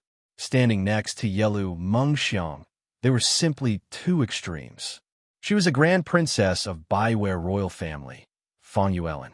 Because she didn't awaken her bloodline, she practiced martial arts from a young age and practiced ancient abilities. After reaching the 4th energy level, she became famous in the underground world of Nanjiang and was nicknamed Yu Luosha. But no one knew that her real identity was the Princess of Baiwe. Fong Yuelin looked at Fong Lai and the others and said, "Enough, don't be so impulsive. What's the difference between going up and going to your deaths? It's just a meaningless sacrifice. It's better to be patient, keep your useful body, and wait for an opportunity." I was wondering how Mother knew. So it was you who leaked the information. Fong Lai's eyes coldly swept over Fong Yuelin and Yalu Mengxiang. We are the royal family, born strong. The ability in our bloodline is not just a talent. It is also a responsibility and honor. We shoulder the dignity of the entire country. Our enemies are right in front of us. If we retreat now, we will be able to kill them. If we retreat now, all the young people in the country will lose their confidence. They will become walking corpses and become slaves to the Xia. You must be patient. You must be patient. We will never retreat. Even if we have to fight to the last person, to the last drop of blood, we will never lower our heads to Lianping. Even if we die, there will be millions of our descendants who will stand up. Even if the royal family is completely wiped out by Lianping, there will be millions of citizens who will stand up. Our sacrifice will motivate them. Not only us, I've already informed Imperial Grandfather. He will also come out of seclusion to help us. Fong Lai, you unfilial son, Yalu Mengxiang shrieked. Are you trying to kill your Imperial Grandfather? Fong Lai ignored Yalu Mengxiang and walked around her to leave. Just as he finished speaking, the morale of the entire group rose once more. It was as if everyone was rubbing their hands together, wishing that Lianping would descend from the sky right now. With a wave of his hand, everyone followed him to the gates of the Imperial Palace. There, they would meet up with the many martial sects of the 100 Moon Empire, preparing to deal with Lianping together. Yalu Mengxiang's face was ashen as she watched Fong Lai and the others leave, her hands trembling in anger. An hour later, Lianping's private plane finally arrived at Qi City's airport. When he stepped off the plane, he didn't see any welcoming party. Instead, there were many flower baskets and banners scattered on the ground. It seemed that the welcoming party had been chased away. On this wreckage, a man with a white turban on his head and a large saber in his hand sat on the ground. When he saw Lianping step off the plane, he slowly stood up. With both hands, he raised a saber more than 20 centimeters wide and 1 meter long and pointed it at Lianping. Big Dipper Falling Starblade, Sun Han, please advise me. Chapter 203. One man and one saber stood tall like mountains and rivers. An astonishing aura emanated from his body, pressing toward the direction of the plane. The few ordinary officials behind Li Onping were like frightened rabbits. Their legs went soft, and they were about to kneel on the ground. After all, these ordinary officials were just ordinary people. How could they withstand the mental energy and aura of an expert? At this moment, they looked at Han's son in shock, and their hearts were filled with fear. Are all these ability users monsters? At this moment, Li Onping smiled. You guys go to the palace and wait for me. We'll split up. Scorpion, who had followed Li Onping to Baiwa country, nodded in agreement. Then, he and a few other Dragon Sparrow guards led a few ordinary officials to the palace. Most of them had calm expressions. They were not worried about Li Onping's safety at all. In fact, when they followed Li Onping, they were just assistants. When it came to protection, it was unknown who was protecting who. When they passed by Han's son, they looked at him as if they were looking at a dead person. However, Scorpion stayed behind. Xiao Shuesu also stood beside Li Onping. She said softly, "Sir, please let me stay behind." Scorpion said passionately, sweeping away all the experts in a country with his own strength. "Sir, please let me witness this piece of history with my own eyes." "Go ahead if you want to watch," Li Onping said indifferently. Hearing Li Onping's words, the other Dragon Sparrow guards, who had already walked far away, also revealed expressions of interest. Thinking about the tens of thousands of ability users in Baiwa country, how many experts were hidden? How many experts were there? There might even be 1 or 2 level 5 ability users hidden. And now, Li Onping was going to suppress all of them with godlike strength. What kind of soul-stirring and heart-wrenching battle would there be? It would definitely leave a mark in history. The ability users present were all elites of the Xia. Who would not want to witness this historical moment? Looking at their faces that were filled with anticipation, Li Onping said calmly, "Those who want to watch can stay and watch.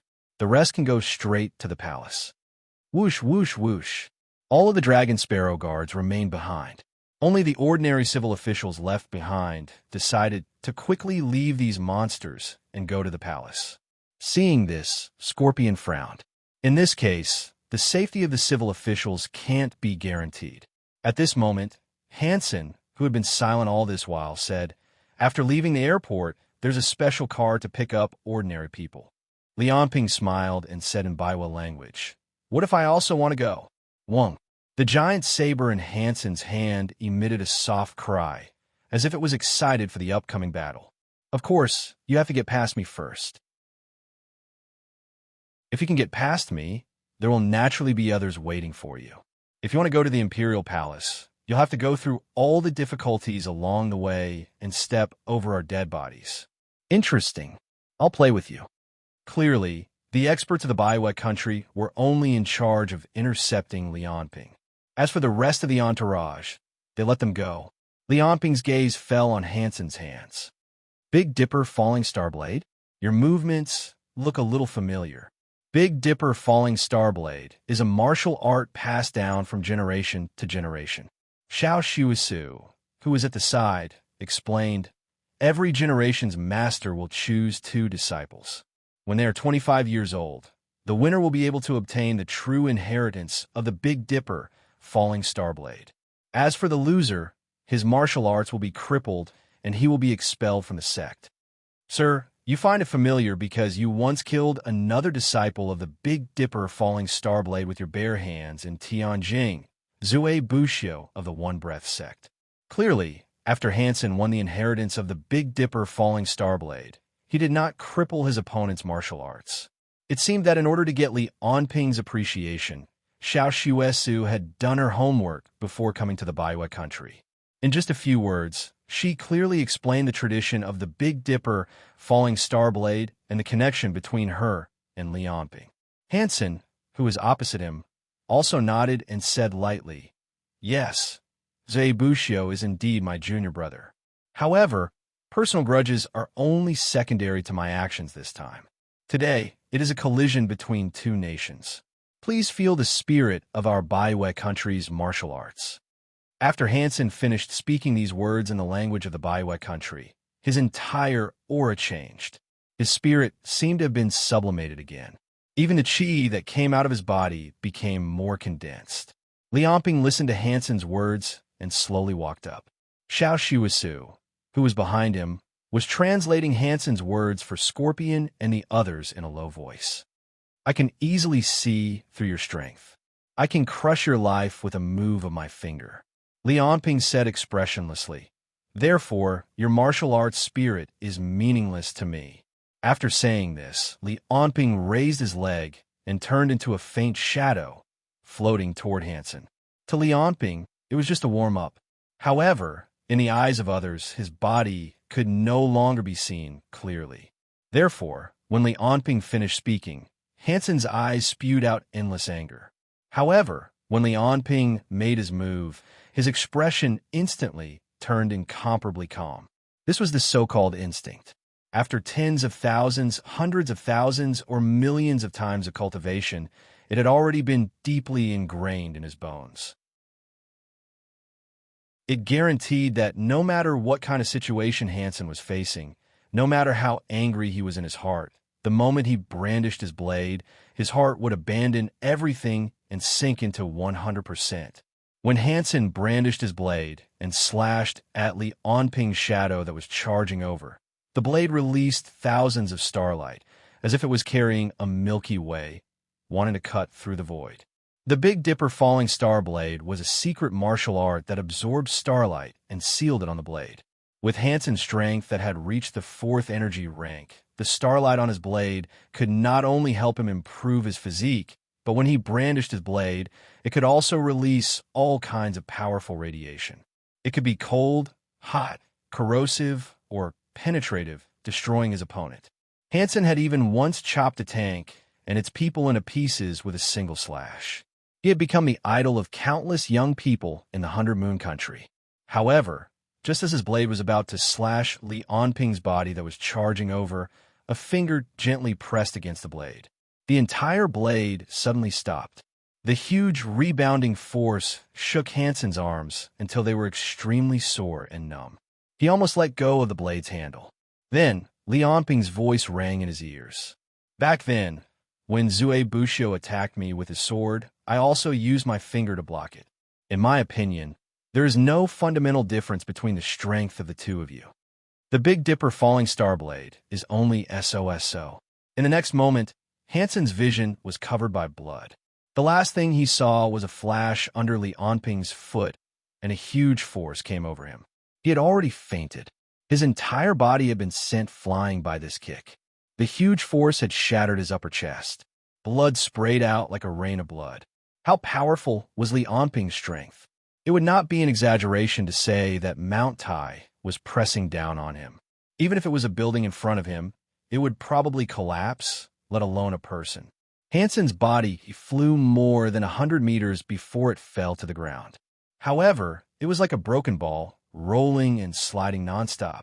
It left a bloody trail that was dozens of meters long on the runway. There were also all kinds of bloody residue along the way. When the body stopped rolling, it had completely turned into a pile of rotten meat. The first expert to challenge Li Onping in the Baiwei country, the current successor of the Big Dipper Falling Star Blade, Hansen, whose name shook the north of the Baiwei country, was defeated in one move and died instantly after fighting with Li Onping. The sound of rushing footsteps entered Li Onping's ears. The people of the Baiwei country who were lying in ambush to watch the battle quickly retreated like frightened rabbits. It was obvious that they wanted to report what they saw to their superiors. In the eyes of Scorpion and the others, there was no shock. Instead, it was a matter of course. None of them could take on Hansen's blade head-on. Even Scorpion, who was the strongest, only had a 50-50 chance of winning against Hansen. However, they felt that it was normal for Hansen to be killed by Li Onping in one move. It was because he was Li Onping, the strongest person in Dixia. He was the leader of the entire Dixia Dragonfinch, the strongest person. He stood in the shadow of Dixia and was the true god in charge of the entire country. No matter who it was impossible to defeat him. At this moment, Scorpion, Xiao Shuesu, and the others were all thinking the same thing. On the other side, Li Onping allowed the people of the Baiwei country who were quietly watching from the side to leave. These small fries were not worth his time at all. After killing Hansen, Li Onping and the others walked out of the airport. They saw that the entire airport was gone. Wherever they passed, there was no one else other than Li Onping and the others. It was obvious that the Baiwei country had asked all the unrelated people to leave in advance. When Li Onping walked out of the airport, dozens of men and women with white headscarves on their foreheads and black mourning clothes blocked his path. The two old men in the lead, one on the left and one on the right, were barehanded. They cupped their fists and said, Li Onping, we, the Hidden Moon Stream, Elysium Sect, Vajra Sect, Unhindered Path, and Rigid Soft Fist Sect, will receive you together. The two of them were the leaders of the Hidden Moon Stream and Elysium Sect, Furukawa and Zhaojin. Looking at the dozens of people in front of him, Li Onping said indifferently, Are all of you in such a hurry to die? Chapter 204. Gu Chuan looked like a gentle old man, but at this moment, this gentle old man was emitting a frightening, murderous aura from head to toe. His tone was filled with a kind of fanaticism that disregarded personal safety. We didn't die in vain. How many people are there in Baiwei? A total of 200 million people. Our sacrifice will awaken all of them. The ideas and videos you spread, plus today's battle. The martial arts of Baiwei will enter an unprecedented period of prosperity. Every young person in Baiwei will devote themselves to martial arts training, with the goal of defeating you. Do you really think you could defeat a country with your own strength against hundreds of millions of people? The ancient legend was right. Because of Li Onping, more and more people knew about the existence of superpowers.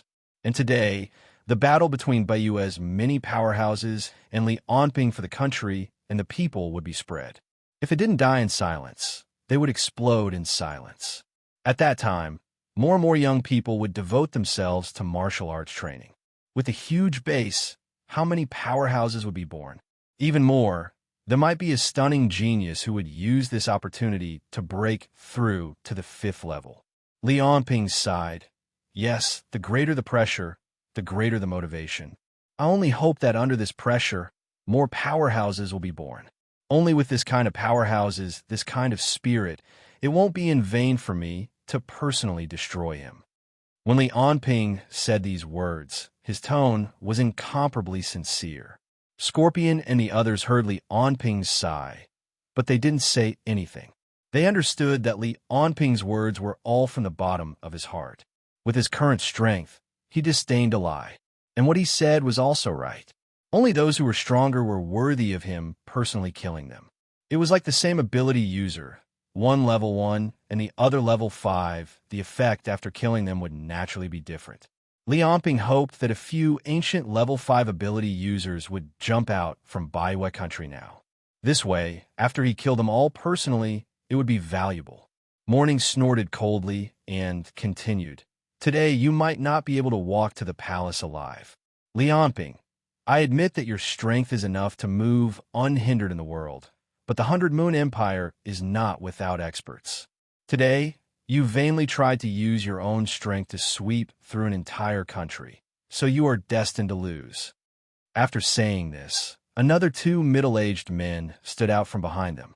They were obviously Xian Long and Tai Shi, the leaders of the Vajra sect and Soft Fist sect respectively. Morning continued. This time, the 4 of us will fight you. You can choose who you want to fight first. Also, you just fought with Hansen. We can wait for you to rest. No need. The 4 of you can come at me together. Li Onping shook his head. Hansen was able to withstand 1 move from me. I don't know how many moves you can withstand. After Li Onping said this, the young disciples of Hidden Moon Stream, Heaven's Gate, Vajra sect, and Rigid Soft Fist sect all glared at him angrily. Their eyes seemed to spew fire. They also knew that Li Onping was powerful, and they also knew that even if the 4 great sect leaders joined forces, it would be difficult for them to defeat Li Onping. However, it was one thing to speak the truth and another to say it out loud. They had put their lives on the line and dared to take on a strong enemy like Li Onping for the sake of their country and their people.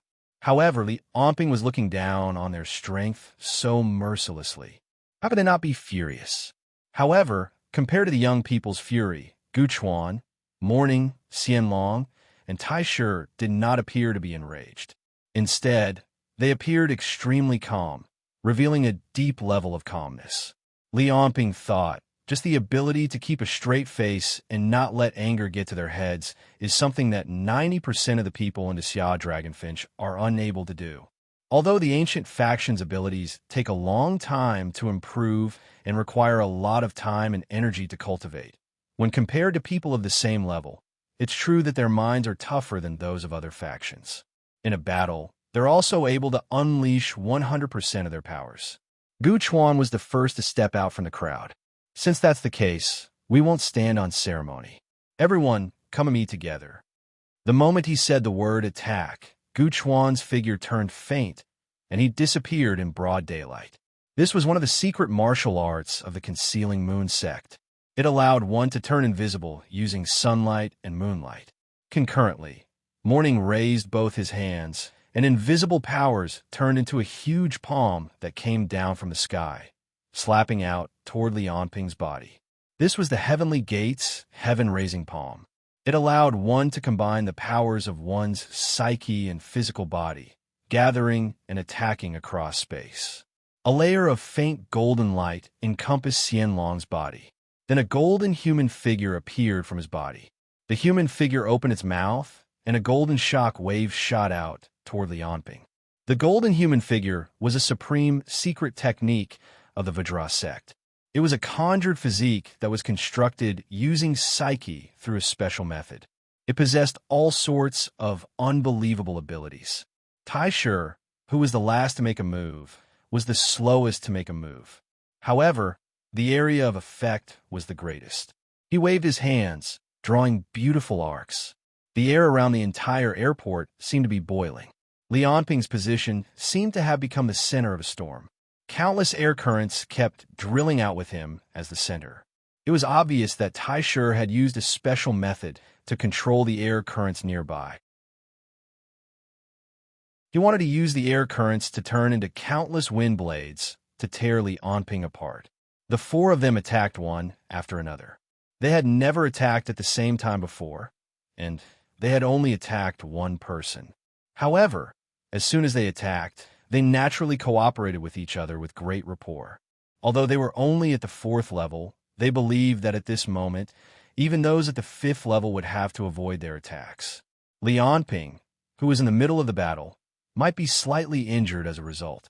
There's a chance. Maybe we can really injure Li Onping a little. As long as he's injured, we might be able to create an opportunity for the people behind us. At this moment, the 4 people who had attacked all had the same thought. Unfortunately, reality always went against their wishes, and things were developing toward the worst situation. Faced with the attacks of the 4 people, Li Onping did not move at all. However, there was a hint of disappointment in his eyes. Is that all? Then, Li Onping slowly stretched out a hand. This hand seemed to have endless magic, causing people's gazes to be focused on his palm. His palm moved his arm horizontally in midair, and he waved it forcefully from left to right. If an ordinary person waved their hand forcefully, they would be able to create a gust of wind. Then, what would happen if Li Onping waved his hand forcefully? It was as if a strong gust of wind had passed through, and the entire world seemed to have turned upside down at this moment. The fallen leaves, trash, and stones on the ground all flew into the air. Cars, buildings, and glass all let out creaking sounds, as if they would collapse at any moment. The young disciples of the 4 sects only felt that their eyes were blown by the strong wind in an instant, and they could not see anything clearly. They opened their mouths and wanted to scream, but they found that the air was poured into their mouths, and they could not speak at all. What made them even more shocked was that the strong wind directly lifted their bodies, as if it was eager to try and blow their bodies into the sky. "Get down, all of you!" The Elysium sect's disciple roared, and the invisible giant palm that was attacking Li Onping let out a roar, and its power increased by a few levels. It directly broke through the wind and landed on Li Onping's head. "Don't!" A dull sound rang out from above Li Onping's head, and then Li Onping was drowned by the shock wave released by the golden figure behind the dragon of the titanium sect. On the other hand, the air that Taishur had controlled just now had been completely destroyed by the strong wind created by Li Onping's wave of his hand. At this moment, he was sweating profusely and was reorganizing his attack. When the shock wave dissipated, Li Onping's figure was revealed once again, and the people of the Bayou Kingdom all revealed a look of horror. Li Onping was unscathed. Whether it was morning's giant palm or the shock wave of the dragon of the titanium sect, they did not leave a single mark on his body. This was something that could not be any more normal. Li Onping's current physical body was already terrifyingly tough, and with the effect of the Nihility force field, it could be said that even if he stood there motionless and let the 4 people in front of him attack at will, they would not be able to break through Li Onping's defense. At this moment, Morning, Taishur, and the others had already vaguely guessed this because they had already used their most powerful moves. Against Li Onping, no one present would hold back. However, when they realized that their most powerful moves could not pose a threat to Li Onping, they could not help but feel a little fear in their hearts. Seeing it with one's eyes and thinking about it was one thing, but experiencing it personally was another. When they saw Li Onping's video, although they knew that he was very powerful, they were still able to suppress their fear due to their country, race, honor, and dignity. They even imagined that they could defeat him. However, when they personally faced Li Onping and used their bodies to feel his naked power, the fear that was suppressed by their hot-bloodedness emerged once again. Their heartbeats, breathing, and cheese involuntarily started to become chaotic. At this moment, Li Onping laughed coldly. "Found you." In the next moment, he punched out across space. Layers of power penetrated through space and struck a place 10 meters away. A rumbling sound rang out in midair, and a bloody flower burst out like a blooming peony.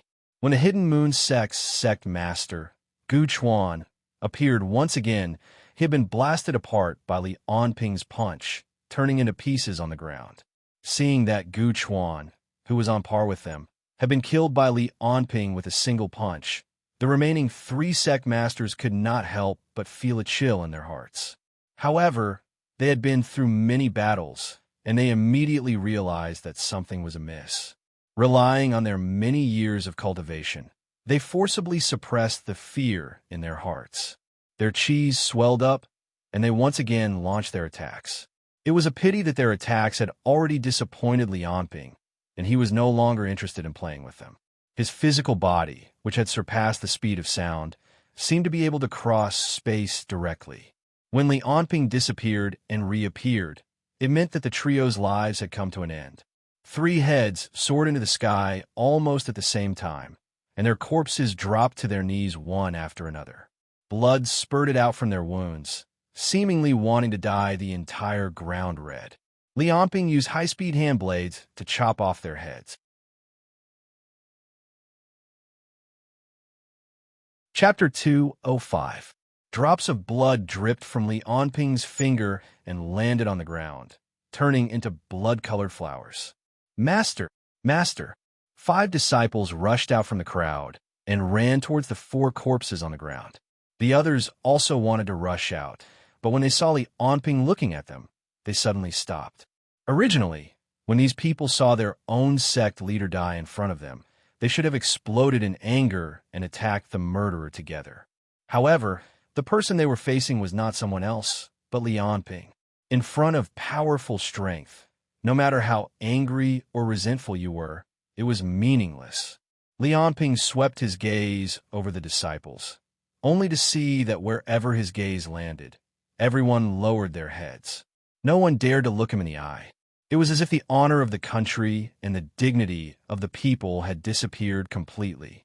Only the 5 disciples who rushed out helped the 4 sect leaders' disciples to their feet.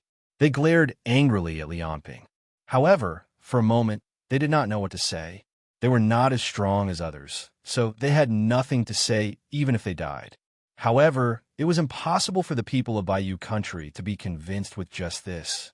Seeing that they were angry but did not dare to speak, Li Onping said. Your master may be weak, but his courage is commendable. There are not many people in this world who dare to attack me directly. I hope that you can also inherit their courage, walk in front of me, and fight me fair and square. After saying these words, Li Onping no longer paid any attention to them and turned to leave. Xiezi, Xiao Xuesu, and the others followed behind him. In their minds, they were still recalling every moment when Li Onping fought with the sect leaders of the four sects. It was too fast. I only saw the first few seconds of Master's attack. I couldn't see how he attacked and how he killed the sect leaders of the four sects. A young man with a baby face sighed. He came from a long family of de Xia's 9 royal families. His name was Wang Ku. As an ability user from one of the 9 royal families, he joined a Xia Dragonfinch after Li Onping took over the 9 royal families. Hearing his sigh, the other dragon sparrow guards around him nodded in agreement. Scorpion also sighed and said, Sir's speed is already far faster than the speed of sound. Ordinary experts don't even have the chance to react before their heads are removed. Just by relying on this unparalleled speed, my lord is already in an invincible position. Wang Ke said, actually, the leaders of the 4 sects aren't weak. Even if other level 5 ability users came, if they wanted to take care of them, unless their ability was restrained, it definitely wouldn't be as easy as Sir.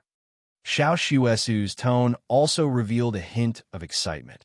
I wonder what kind of experts 100 Moon will send out next. At this moment, Li Onping said to them, It's too slow to walk over like this. I'll go first. If you can keep up, then follow me. After saying this, he didn't care about Scorpion and the others. He directly jumped lightly and jumped more than 10 meters into the air. Then he stepped on the air, causing the air to explode and the air to surge. His entire body drew out a series of afterimages as he flew towards the royal city. Just like that, Li Onping traversed more than half of Qi City from midair. Wherever he passed, countless people cried out in surprise. Countless citizens of 100 Moon Country pointed at Li Onping, who was flying in the air, and made a big fuss. There were also people who hurriedly took out their phones and started to record. Some of them recognized Li Onping, while others didn't recognize Li Onping.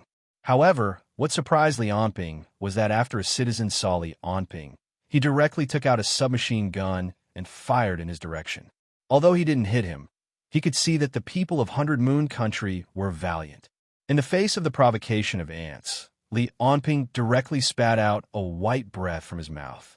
With a flash of white light, the person who shot Li Onping was hit by a pillar of air. His entire body seemed to have been struck by lightning as he fell down, with blood flowing out of his 7 orifices. It's an enemy attack. Superpower user? Why didn't the army come? Let's kill him first. After this happened, the people on the streets of Qi City all moved. Children and women all ran all the way to the houses. The men all took out their guns and walked onto the streets. The citizens here were all holding guns. Li Onping remembered that guns were not prohibited in 100 Moon Country. Therefore, after seeing Li Onping kill a person, the other people seemed to already have the experience of dealing with attacks. They all immediately aimed their guns at Li Onping, who was in the air, and began to shoot. Obviously, it was not the first time that the citizens of Qi City were attacked. The entire Nanjiang was in war all year round. They had long been used to using their guns to protect themselves instead of waiting for the government to rescue them, like the citizens of Xia. The dense bullets were like raindrops as they shot towards Li Onping, who was in the air from all directions. There were even rockets and armor-piercing bullets mixed in. Although their accuracy was very poor, and they basically could not hit Li Onping, who was in the air, but after all, there were too many of them. There were still some sporadic bullets that hit Li Onping's body. However, they were unable to break through the layer of invisible force field on the surface of his body. Li Onping frowned as he glanced at the ferocious crowd on the ground. His mouth slightly opened, and a thick white light flashed in the air. It was like a white laser that directly shot out from Li Onping's mouth towards the ground. The white pillar of air directly swept a distance of hundreds of meters on the ground. Wherever it passed, countless houses collapsed and a large number of armed men were directly killed. Just as Li Onping was on a killing spree in Qilin City, wantonly slaughtering, a figure roared and rushed over. Li Onping, with a loud roar, a monster with pitch-black scales all over his body flashed with electric light as he rushed towards Li Onping, who was in the air. Before he even got close, a huge dragon formed by thunder and lightning had already flown out from his fist and shot towards Li Onping. However, the moment the man appeared, Li Onping had already left his original position. The air was stomped by Li Onping's feet and ripples splashed out. When the man swung his fist and shot out the thunder dragon towards Li Onping's original position in his retina, Li Onping's real body had already appeared beside him. Stretching out his arm, his palm had enough power to overturn rivers and seas as he grabbed the man's neck. The man who had the ability of Qilin blood instantly felt suffocated. The strength in his limbs kept flowing out, and his neck made cracking sounds as if his bones had reached a limit and would break at any time. He felt as if he would die at any moment. Li Onping seemed to have realized that he had used too much strength. He loosened his grip slightly and asked, "You're for the 100 Moons royal family?" As he spoke, an invisible force gathered at the bottom of his feet. Through the counterforce of the Nihility force field, Li Onping was lifted into the air. Before the man who had attacked Li Onping could reply, Li Onping shook his head. "Forget it. You're so weak anyway. You're probably not an important person in the royal family." After saying that, under the man's shocked and furious gaze, he exerted a bit more force in his hand. With a crack, the man's legs kicked out and his neck was broken. He directly breathed his last. The first prince of the 100 Moons royal family, Feng Lai, who was considered a genius of his generation, died just like that. Even before his death, he had not been able to say his name in front of Li Onping. He had never thought that he would die in such a humiliating manner. In this place, it was not even worth mentioning. "Big brother, your highness!" Cries of shock came from the ground. The experts of the 100 Moons royal family who had rushed overlooked at Li Onping and Feng Lai in his hand in disbelief. It was as if they could not believe that Feng Lai had died just like that. He was like a bug that had been casually crushed to death by Li Onping. Looking at them, Li Onping casually tossed Feng Lai's corpse over and slowly said, "Your courage is commendable, but it's a pity that you're too weak." Looking at their angry, fearful, and hateful gazes, Li Onping said, "I've already seen your 100 Moons spirit and martial soul and understood them. I admire them, and this makes me want to destroy them even more. So, from now on, let's proceed according to my method." Li Onping took a deep breath and then shouted out explosively. As the huge sound wave rolled, it shot out in all directions and almost spread throughout the entire Qilin City. "I'm Li Onping, the master of the Xia Dragon Finch. I'm the one who killed King Qilin, Hidden Moon Lu Guchuan, and Elysia Morning. From now on, I'll stay in your palace for 10 days. In these 10 days, I'll accept anyone's challenge. Abilities, machine guns, rocket launchers, cannons, tanks, or even fighter jets, missiles, anything is fine. As long as you can defeat me, it doesn't matter what you use. Let me feel your courage and your spirit." The sound wave seemed to have swept through every corner of Qilin City. In the next moment, the entire city seemed to be boiling.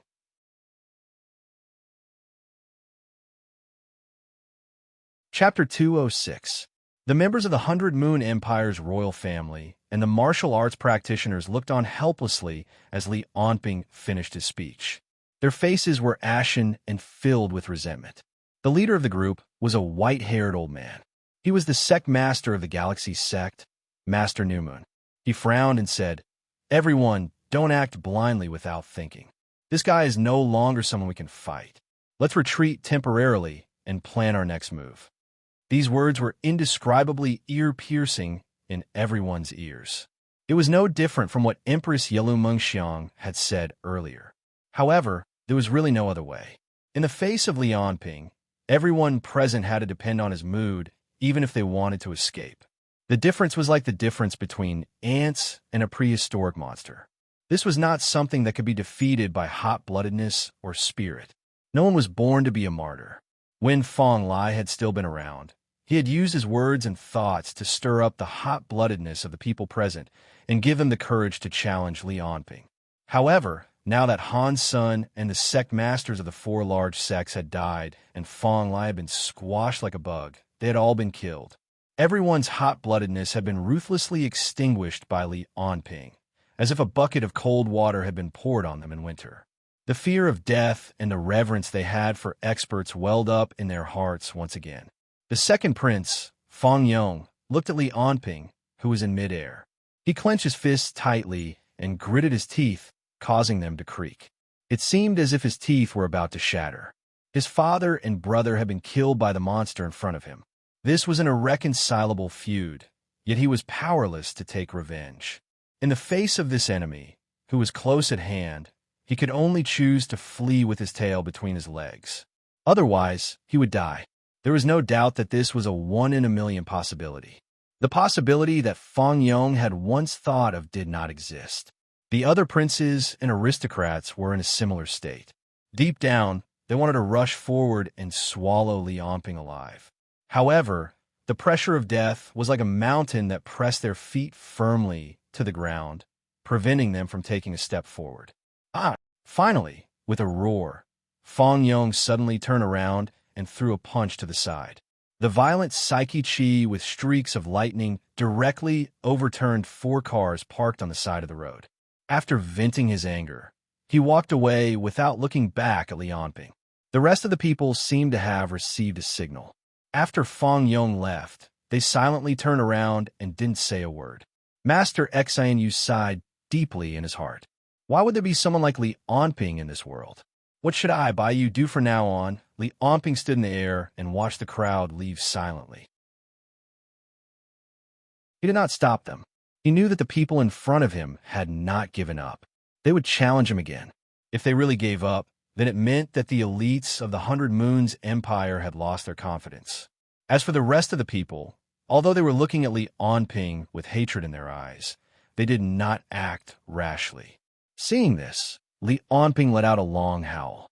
His body drew out a wave of air and continued to fly in the direction of the imperial city.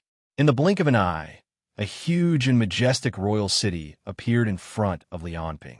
The entire royal city was located in the center of Qi City. It was more than 900 meters long and 600 meters wide. The total area of the city was more than 600,000 square meters. Not only was the entire palace decorated with carved beams, it was also equipped with walls that were more than 10 meters high and a moat that was more than 100 meters wide. The grandeur of the palace was not inferior to that of Dexia's royal palace. However, Li Onping knew that the royal city was not built by the 100 Moons Empire. With the current economic strength of the 100 Moons Empire, it was impossible for them to build such a thing. The royal city in front of him was the royal city of Shang Chao 2,000 years ago. After Bai Xinghe ascended the throne, he had been building a huge palace. However, before Bai Xinghe's death, the royal city was not completely built. After that, it was continuously improved and rebuilt by successive dynasties. By the time the 100 Moons Empire arrived, the various buildings of the royal city were basically complete. They just used it directly after the founding of the country. Li Onping flew directly over the wall that was more than 10 meters high. The imperial guards standing on the wall had obviously received Queen Yelu Mengxiang's orders. None of them made a move. They just let Li Onping fly over the wall and into the royal city. Looking at the huge palace below him, Li Onping naturally came to the huge square in the center of the royal city. This square was about 100 meters in length and width. The floor was paved with white jade. It faced the conference hall of the royal city. Obviously, this was the place where the officials of the 100 Moons Empire usually gathered. However, today, a man from a foreign country in the north who had a deep grudge against the 100 Moons Empire was standing here openly. No one could stop him. When Li Onping landed on the ground, Queen Yelu Mengxiang had been waiting for him for a long time. There was no trace of anger or hatred on her face. It was as if Li Onping was just an ordinary friend. She smiled and said to Li Onping, "Generally, I've heard a lot about you. This is the first time you've come to the Hundred Moons Empire. Let us treat you well. What a scary woman. Li Onping looked coldly at the queen, who was like a young girl in front of him.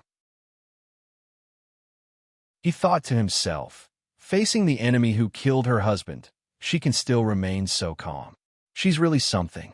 Seeing Li Onping staring at her, Yilu Mengxiang showed a girlish shyness and asked embarrassedly, "General, what are you looking at?" "Nothing," Li Onping said bluntly. "I don't need to tell you about the conflict between us. You don't need to pretend in front of me. I'll be frank. I plan to establish an alliance and let all the countries in the Eastern continent join. If the Hundred Moons Empire has no objections after 10 days, then it will be the first country in the southern border to join the alliance." Li Onping's plan was very simple. If no one in the Hundred Moons Empire could defeat him within 10 days, then the Hundred Moons Empire would join the alliance he established. Yilu Mingxiang's face was a bit ugly.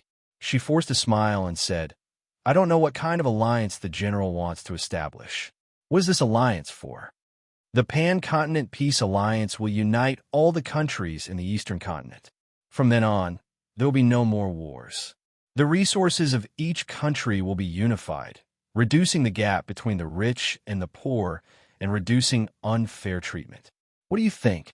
Li Onping's words were very clear. Obviously, after the Hundred Moons Empire joined the alliance, it was equivalent to giving away half of the country. If it was anyone else who said such whimsical words, Yilu Mengxiang would laugh at them and then drive them out. But when these hooligan-like words came out of Li Onping's mouth, everything was different, because he had the power and the ability to do what he said he would do. "Madman, do you know how many countries will rebel against your actions? How many people will see you as a thorn in their side? Assassinations, attacks, and death will accompany you." Yilu Mingxiang wanted to question Li Onping, but the decades of palace struggles had trained her to endure, so she did not show her anger on her face. And at the same time, she could not help but sigh at Li Onping's generosity. If Li Onping really made this alliance, then the entire Eastern continent would be united as one. An unprecedentedly powerful empire would be born. Perhaps human history would also enter a new page. But Yilu Mingxiang could not agree to Li Onping's request. So, she just avoided all kinds of questions and introduced some interesting things about the Hundred Moons Empire. As for Li Onping's previous battle, the 10 Days Challenge and the Pan-Continent Alliance that he mentioned, there was no mention of it. Li Onping also knew that these countries would not give in so easily, so he did not force them. He believed that in the next 10 days, they would agree, because they would have to. On the other side, just a few hours after Li Onping broke into the imperial palace, a group of people hurriedly entered a valley outside of Qilin City. Fang Yong stood at the front of the group. He looked at an old man in the valley and said, "Grandfather hasn't come out yet? Did he receive our message?" The old man in front of him was dressed plainly and had an ordinary appearance. He looked like an old farmer in an ordinary village, and there was nothing unusual about him. But the people of the Hundred Moons Empire did not dare to underestimate him, because the old man in front of them was the personal bodyguard of the former emperor of the Hundred Moons Empire, Fang Yuhuang. Since Fang Yuhuang gave up the throne in pursuit of greater power and cultivated here, the old man in front of them had been guarding here for decades. When Fang Yong saw the old man for the first time as a child, he was already like this. But now almost 30 years had passed, and the old man was still like this. There was no change at all, as if time had not left any mark on him. The old man sighed and said, "His Majesty has received the message, but he may not go." "How is that possible?" Fang Yong said excitedly, "Father is dead, and brother also died in the hands of Li Onping. Why hasn't grandfather come out? Could it be that we're just going to look on helplessly as we, by you, are unable to recover from this setback and allow Li Onping to bully and humiliate us? His Majesty, it's difficult for him to come out." The old man looked at Fang Yong and the other excited people, but he only sighed. It was as if he wanted to sigh out all the anger of his life. Seeing this, Fang Yong suddenly knelt down and kowtowed toward the depths of the valley. He shouted, "Grandfather, Today is the moment of life and death for the 100 Moons Empire. Please come out and preside over the situation. If you don't come out, I will kneel here and never get up." When Feng Yong finished speaking, the princes and grandsons, as well as the martial arts masters, all knelt down. They shouted together, "His Majesty, please come out and preside over the situation." The old man looked at the people in front of him and began to sigh again. No one knew if he was sad for the scene in front of him or for the future of the 100 Moons Empire.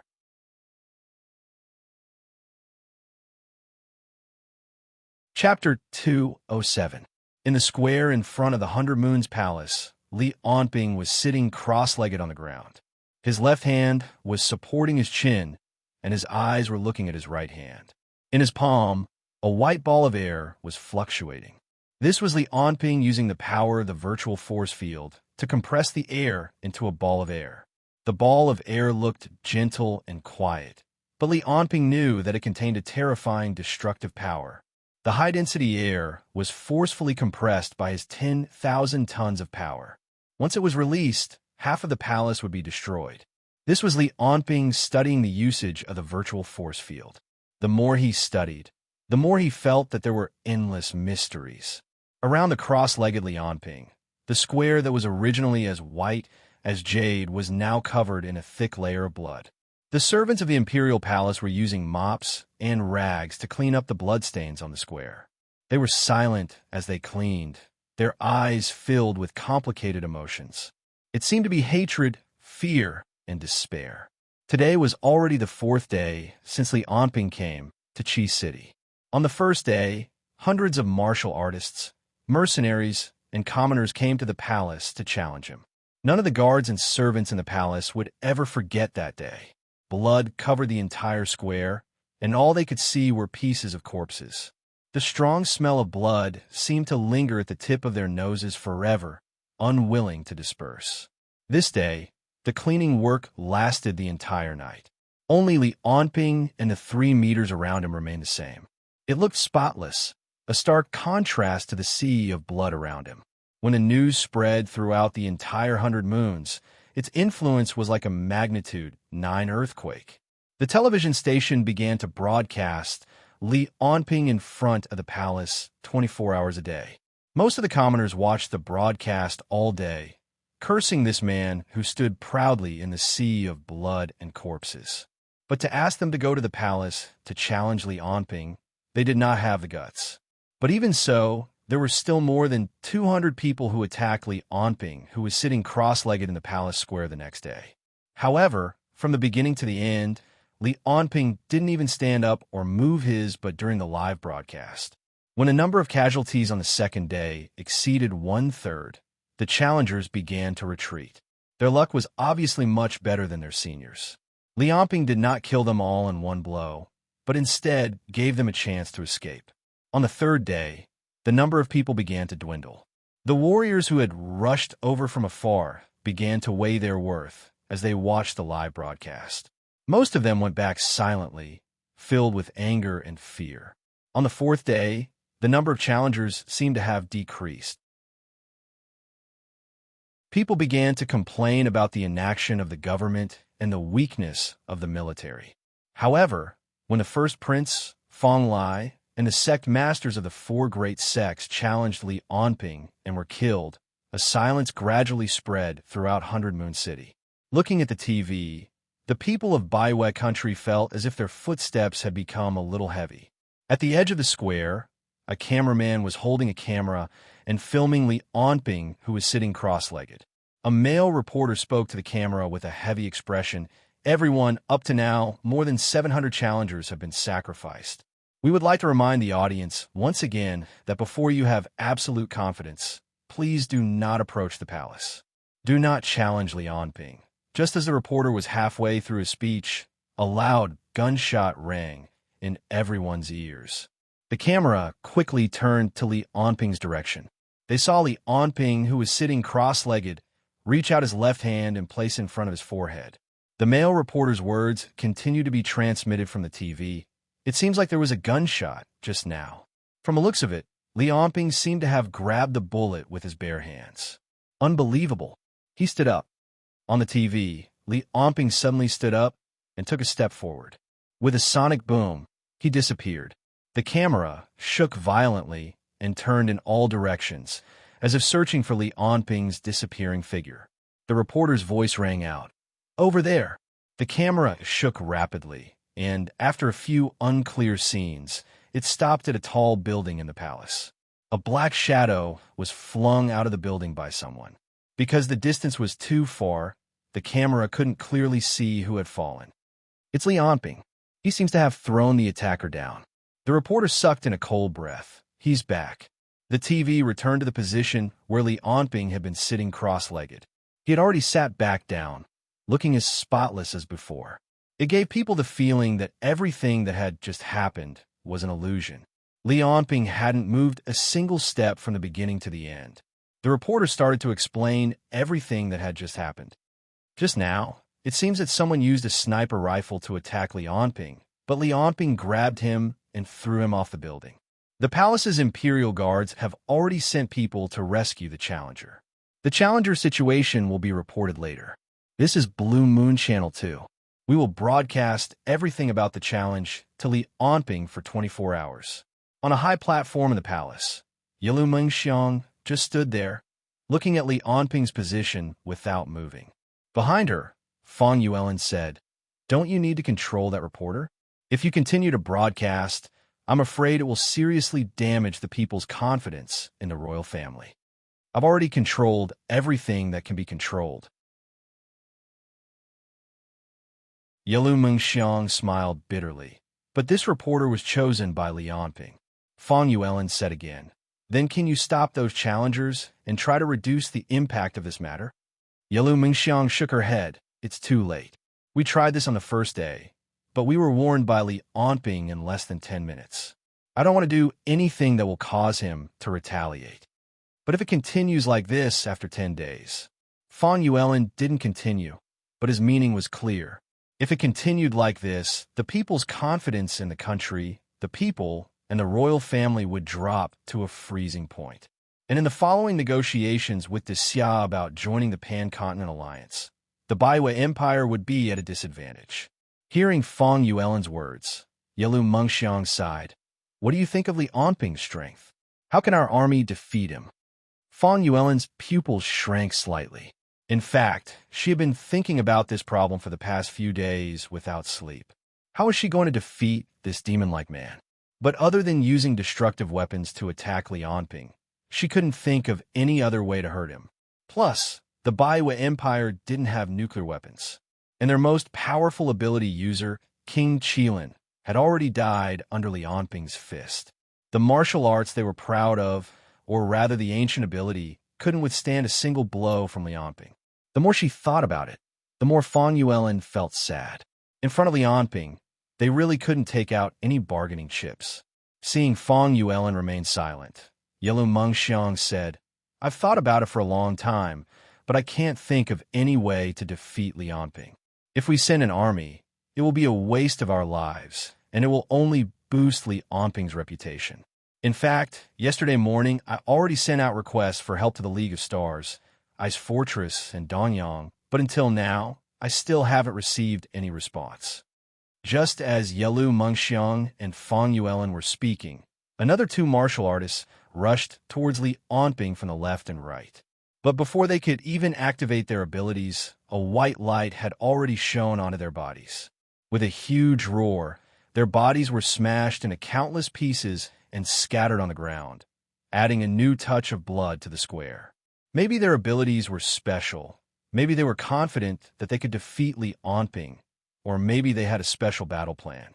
But when they stepped on the square, Li Onping didn't give them any chance to show off and killed them directly. After all, he was now broadcasting the process of him defeating the Baiwei Empire. Although Li Onping also believed that he wasn't afraid of anyone's challenge. If he encountered some random ability users, his clothes were torn, and he suffered some minor injuries. If he won too badly, it would damage his current image of crushing everything. So his current countermeasure was to kill whoever came. Once they were discovered to attack, he would kill them with lightning speed. This was to prevent unnecessary accidents from happening. Seeing 2 more people die, the staff came to the square to collect the corpses. Yelu Mengxiang didn't seem to be in the mood to talk. She looked coldly at Li Anping in the square, turned around, and left. Only Fang Yuelin was left, looking at the figure in the square with a complicated expression.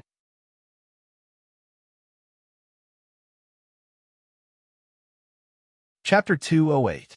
On the morning of the 5th day, a flash of fire streaked across the morning sky. Following that, flashes of fire appeared one after another. Dozens of rockets were shot toward Li Anping in a frenzy. Li Anping looked at the rockets that were shooting toward him. He stretched out his hand and clenched it slightly. A burst of air exploded from his palm, and under the combined effect of the powerful force field and the nihility force field, the air in the surroundings gathered at his palm in a manner visible to the naked eye, turning into a white ball of air. Li Anping then infused his psychic energy into the ball of air. A terrifying wave that only ability users could sense appeared in the center of the ball of air. Looking at the ball of air in his hand, Li Anping revealed a satisfied smile. With a gentle push of his palm, the ball of air flew into the air like an arrow leaving the bow. With a loud boom, the ball of air exploded in midair. After the compressed air lost the compression of the nihility force field, it released a large amount of gas, causing the volume of air to expand rapidly. Under the control and enhancement of psychic energy, the power of the air bomb was magnified. When the dozens of rockets crashed into the explosion range of the air bomb, they were directly crushed by the air that was everywhere. They turned into dozens of flashes of fire that lit up in midair. Following that, dozens of soldiers in black camouflage uniforms were seen carrying machine guns. They spread out and fired at Li Anping. Some of them threw grenades, while others fired rocket launchers. From the looks of it, they seemed to have taken Li Anping as a fortress to attack. The reporter standing beside the camera had changed into a young lady. When the attack started, she and the cameraman opened their eyes wide, afraid that they would miss any important details. When she saw the soldiers rushing out, the young lady shouted, "The Hellfire Mercenary Group has come to challenge us this time." They're a famous mercenary group in Baiwa country. They are active in various battlefields in Nanjiang all year round. Last year, they even drove out the top mercenary group in Baiwa country, the Qilin Group. I wonder if they can succeed in this challenge. Just then, an old man suddenly appeared beside the young lady reporter. The old man was dressed plainly, like an old farmer. However, he appeared so suddenly without any signs, as if he had been standing there all along. The old man said indifferently, "How can they succeed? The difference is too great." The young girl looked at the old man, who suddenly appeared in surprise. Just as she was about to ask him who he was and how he came in, the outcome of the battle had already been decided. Li Anping took a step forward and arrived in front of a warrior. Then, he threw a punch straight at the warrior's head. The moment the brain exploded, Li Anping had already arrived in front of the next warrior and punched out again. In the eyes of ordinary people, the speed was so fast that it could not be seen. However, to Li Anping, it was just a simple matter of walking in front of the opponent and then killing him with a punch. A few seconds later, the dozens of soldiers present were completely wiped out. Everyone's head exploded with a single punch. Because it was impossible to be alone for a long live broadcast, the female reporter was a new substitute. When she saw that the ground was covered in white and red, her expression immediately changed. She lowered her head and began to vomit. Similar scenes were happening in the homes of many people who were watching the live broadcast in Baiwa. But at this moment, the camera suddenly vibrated. No, it was not the camera that was vibrating. Instead, the entire ground was vibrating. It was as if some huge monster was coming over. As the camera turned, a huge tank that was over 4 meters tall was slowly driving in from the gate in front of the square. The female reporter could not be bothered to vomit at this moment. She said intermittently, "Dear viewers, after the warriors of Hellfire were sacrificed, their companions drove a huge tank. Although we don't know the model of the tank, it clearly looks much more powerful than ordinary tanks. The old man at the side smiled faintly and said, "That's the Dragon tank, a main battle tank that only the MS Federation has. It has a 125mm cannon, a 7.62mm anti-aircraft machine gun, a howitzer, and 16 layers of alloy armor. It's simply a land battle monster." The female reporter looked at the old man in surprise. She really wanted to ask him what his background was, but she still repeated what he had just said. Just as the two of them were introducing the tank, the Dragon tank's main cannon was already aimed at Lianping. After a loud bang, the entire tank shook, and an armor-piercing bullet shot toward Lianping. However, after the huge artillery shell hit Lianping, it was as if it had encountered a barrier that was hard to see with the naked eye. There was a visible pause. The entire armor-piercing bullet, from the head to the tail, smashed toward Lianping with great kinetic energy. However, because it was unable to break through the invisible force field, it could only be flattened bit by bit from the head to the tail. In the end, it was squeezed into a ball and exploded. Everything happened in an instant.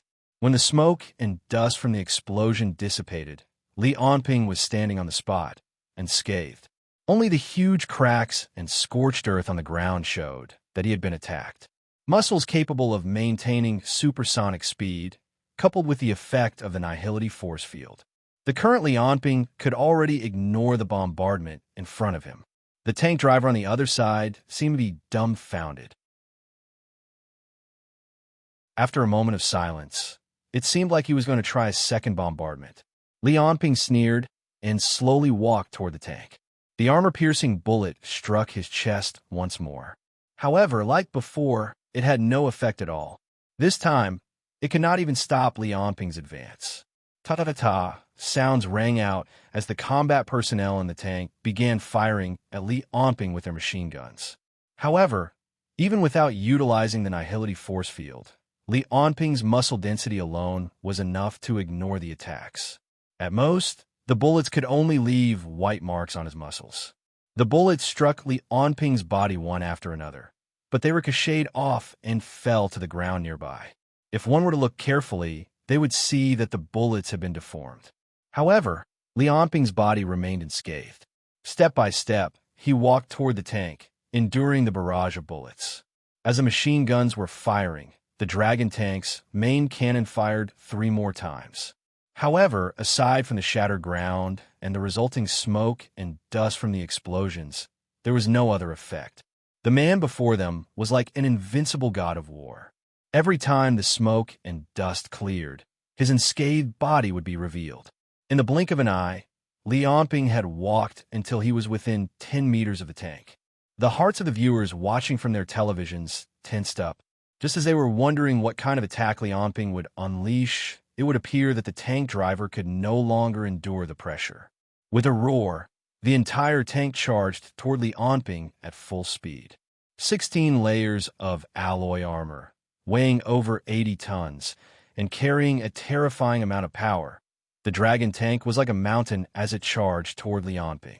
From afar, it looked like a big truck on the highway, about to run over a small animal. Every heavy tank was a key existence on the battlefield that could turn the tide of a battle. Their thick armor and powerful artillery had always been a force that could not be ignored in land battles.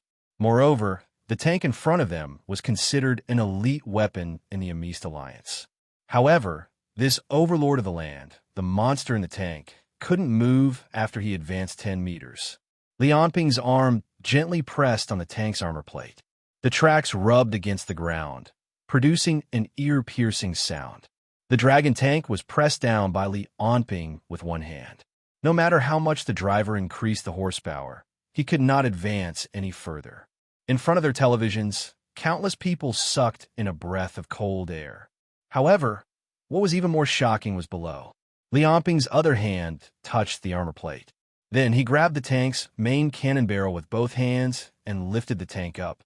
A huge force acted on the cannon barrel, causing it to distort. The place where Lianping's hands grab had already caved in. The drivers inside the tank were in a mess.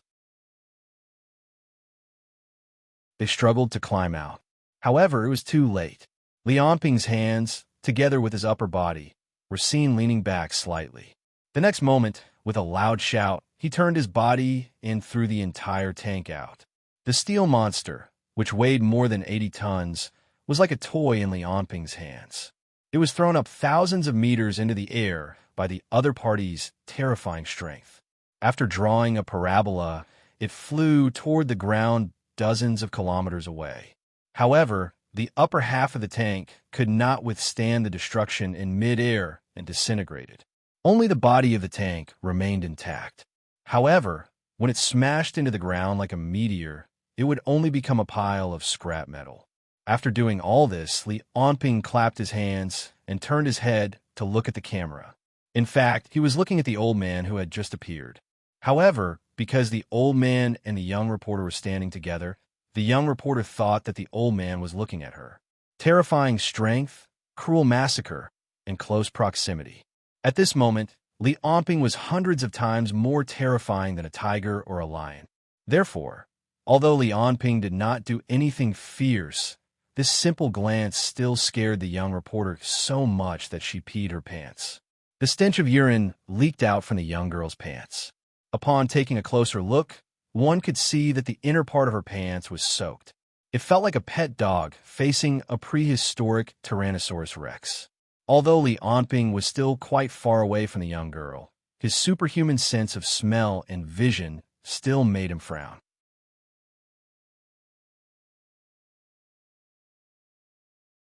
Chapter 209. Li Onping looked at the old man standing next to the young female reporter and said coldly, "You're not bad.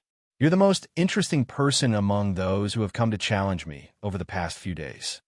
The stronger I am, the more I can feel the difference between you and me." The old man said humbly, "Therefore, I'm not here to challenge you. Can you restrain your killing intent a little?" "Oh," Li Onping laughed softly. "I don't feel that I've revealed any killing intent. However, I'm still able to restrain my aura a little." At the next moment, the entire space seemed to have become bright and beautiful. Regardless of whether it was the reporter, the cameraman, or the old man, all of them felt their hearts lighten. It was as if the pressure that had been pressing down on them had dissipated. Just by not intentionally restraining his presence, he can give off such a powerful pressure. This monster. Thinking of this, the old man frowned. It's just like a dragon's might. At this moment, in the old man's eyes, Li Onping seemed to have turned into a huge dragon that was prostrating on the ground. Legend had it that dragons had dragon's might. Ordinary mortals would feel fear just by getting close to them. According to scientific methods, a dragon's height, weight, appearance, as well as the heat, pheromones, and smell that kept on emitting from its body to the outside world were things that kept on indicating its existence to the outside world, causing living creatures that came into contact with it to immediately feel danger and terror. Right now, Li Onping gave the old man such a feeling. Each of his breaths, each of his movements, and even the slight trembling of his muscles gave the old man a needle-like sense of threat. Taking in a deep breath, the old man forcibly suppressed the discomfort in his heart and said, "I'm the guard of His Majesty, Fang Yuhuang. The reason I've come here this time around is mainly because I hope that you can stop your operation in the 100 Moons Plains." "Fang Yuhuang? He's still not dead?" Then Li Onping suddenly looked at the old man and said, "However, Fang Yuhuang might be the local tyrant in the 100 Moons Plains, having the final say. However, he still can't order me around. I heard that he was born with 3 bloodline abilities, the Qilin Blood, the 33 Paradises, and the Azure Dragon Claw. After that, he went into seclusion for over 40 years. I wonder if he has reached the 5th energy level. If he has reached the 5th energy rank, he might be able to pique my interest." When Li Onping said this, his tone was gentle, and his whole body looked relaxed, like a sunshine youth without any guard at all. He looked very leisurely. However, in the eyes of the old man, it was completely different. This person's abilities have truly shocked the past and present. Although His Majesty has been cultivating hard for several decades and is no longer the same as before, if he were to wish to defeat him, he would probably only have a 50% chance of winning. Thinking of this, the old man smiled and said, "Although you are strong, your baleful aura is too strong. It is already ominous. These days, he has been slaughtering mortals for the sake of fame and profit. This doesn't seem like something a true expert would do. When the old man finished speaking, Li Onping coldly smiled, revealing his white teeth.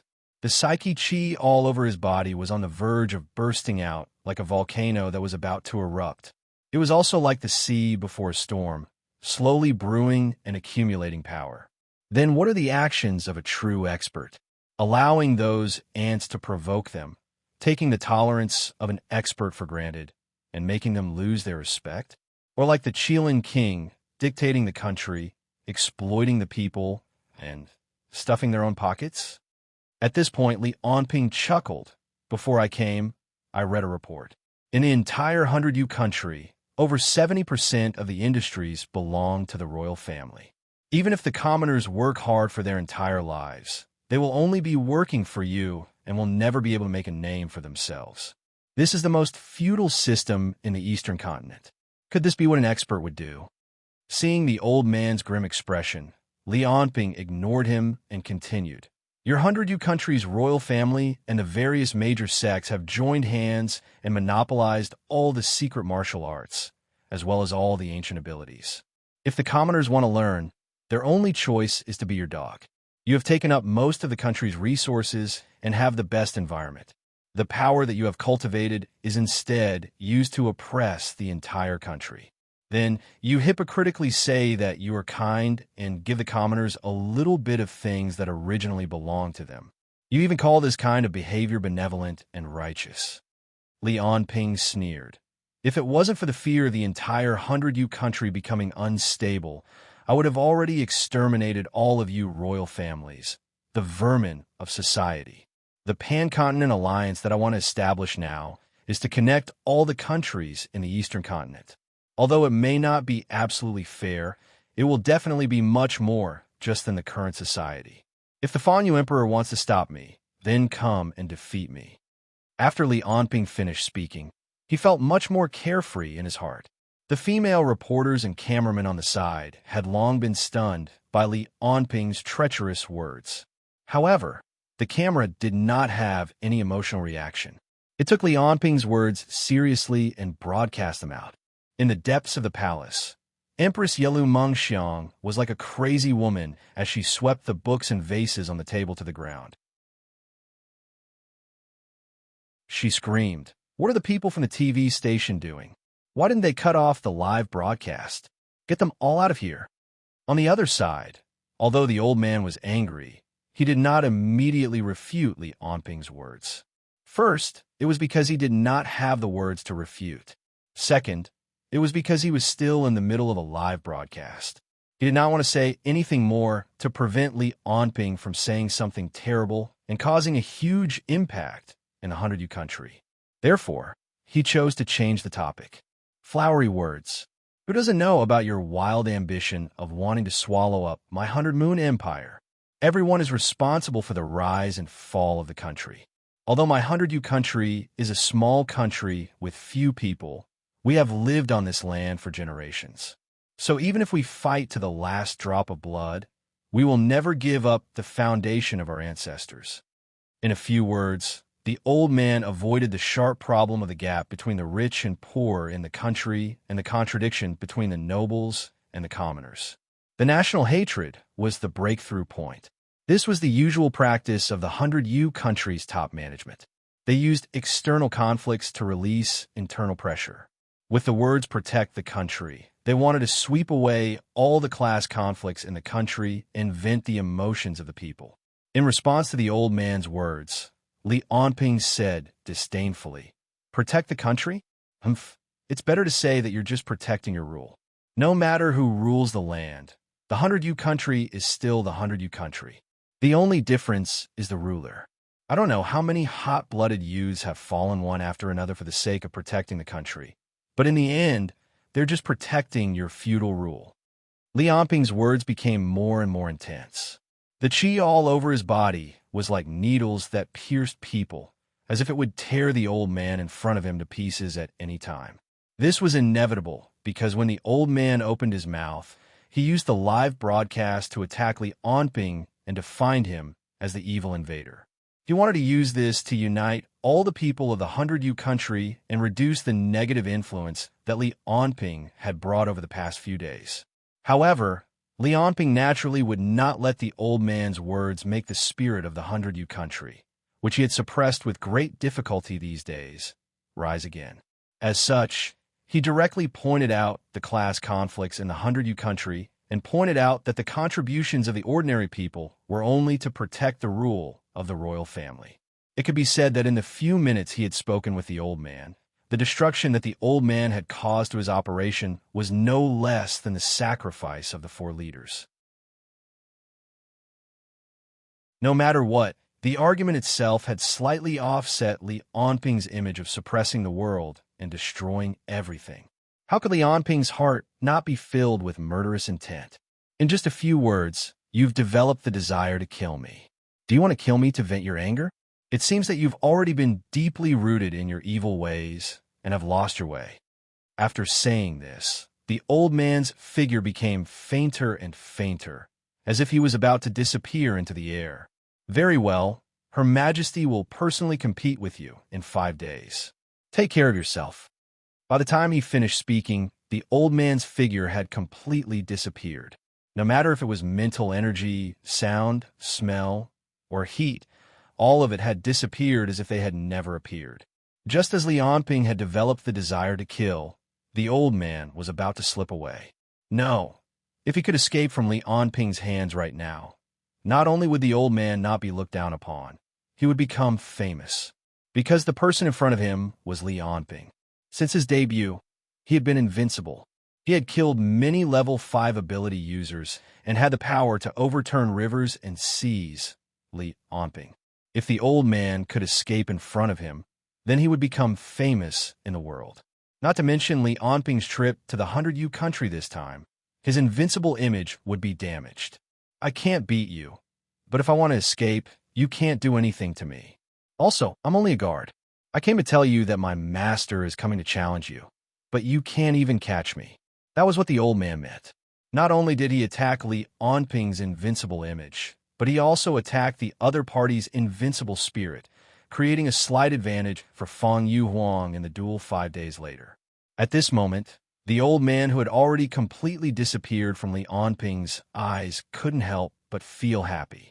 He was incomparably satisfied with his operation this time.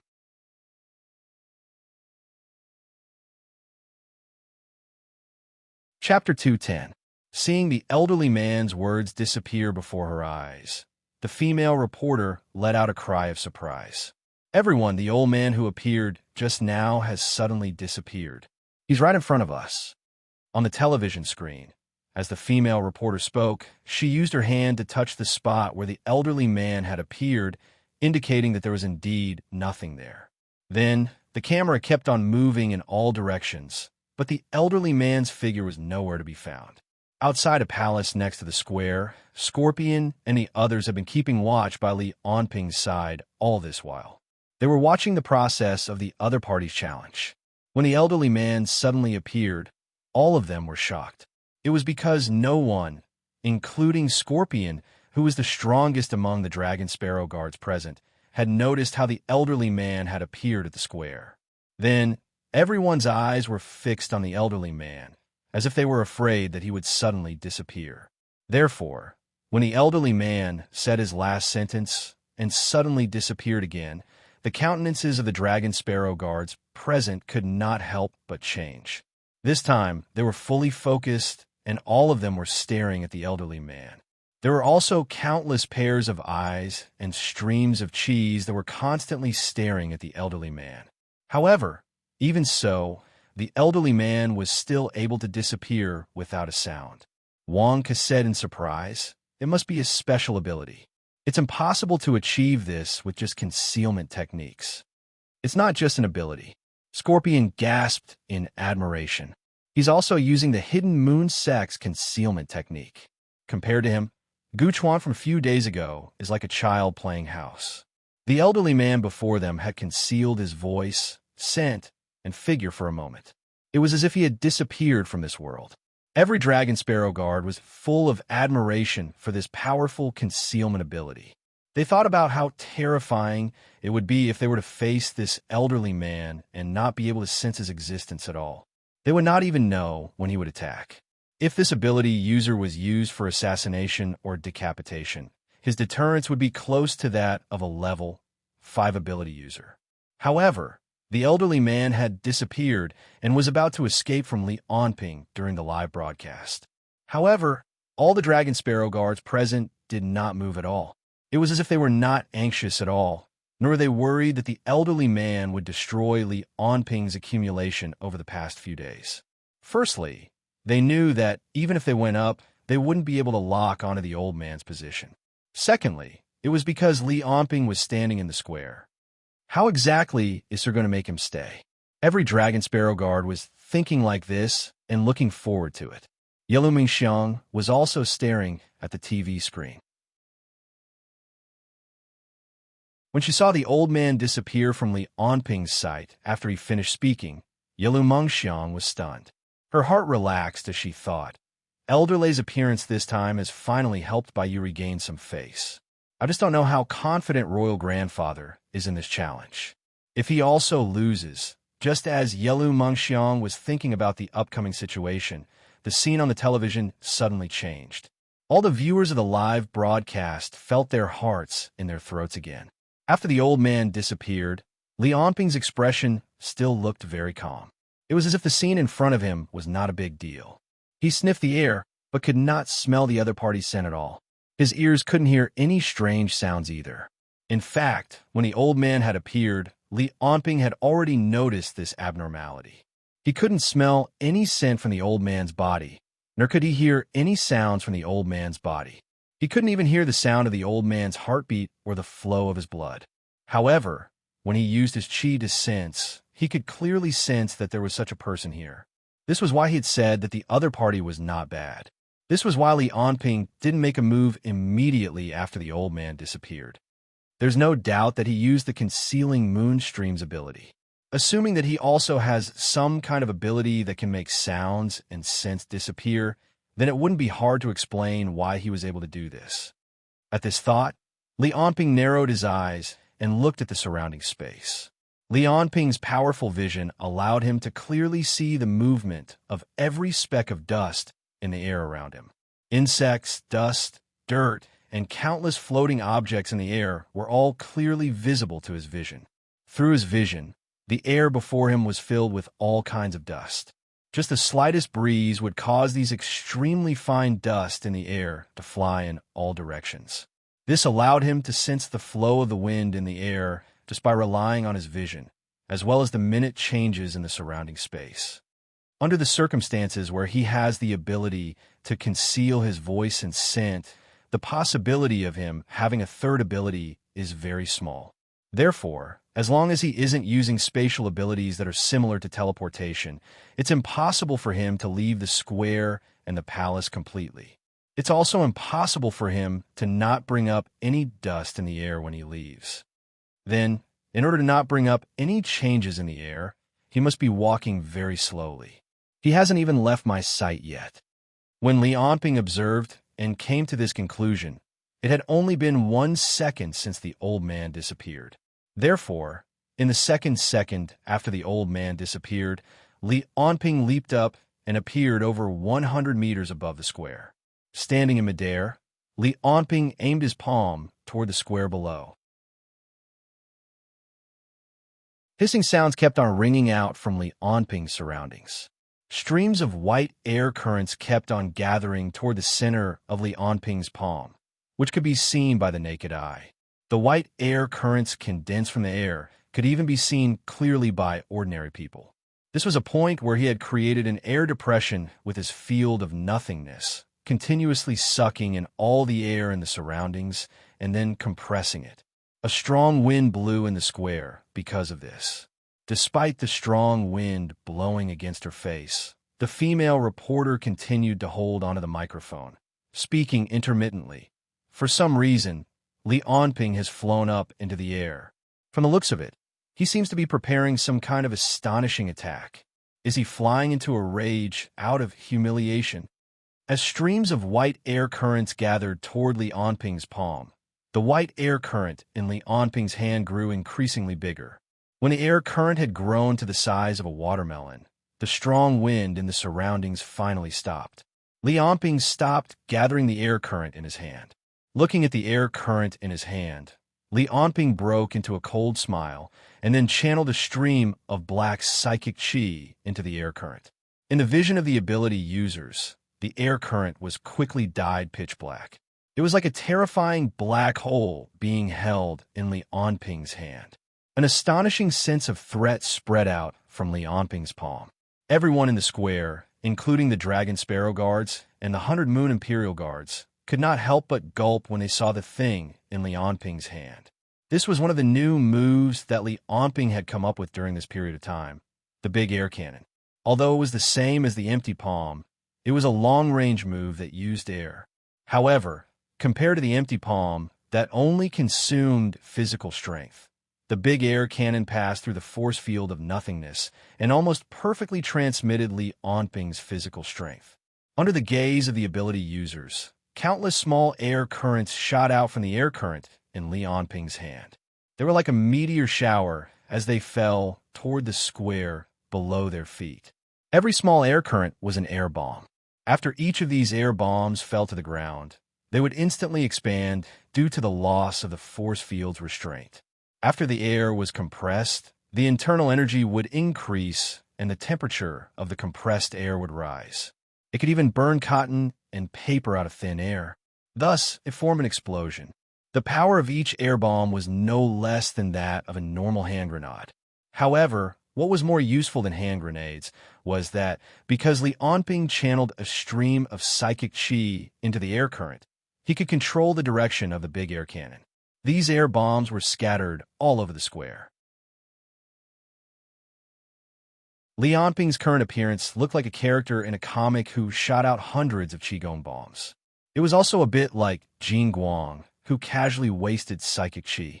However, compared to Jin Guang, Li Onping used much less psychic qi. After all, the power of the big air cannon mainly came from the compressed air. The small amount of psychic qi was only used for aiming. The explosion completely covered the square below Li Onping's feet. However, with the manipulation of psychic qi, the palace outside the square was not damaged at all. Even the female reporters and cameramen standing at the edge of the square were not injured, although they screamed incessantly. Just as the explosion submerged Li Onping's feet, his eyes were fixed on the square below at all times. The flowing dust became the best reference in his eyes. A vague figure was desperately trying to avoid the explosion. The sound of his rapid movement cut through the air and disturbed the dust in the air. Found you.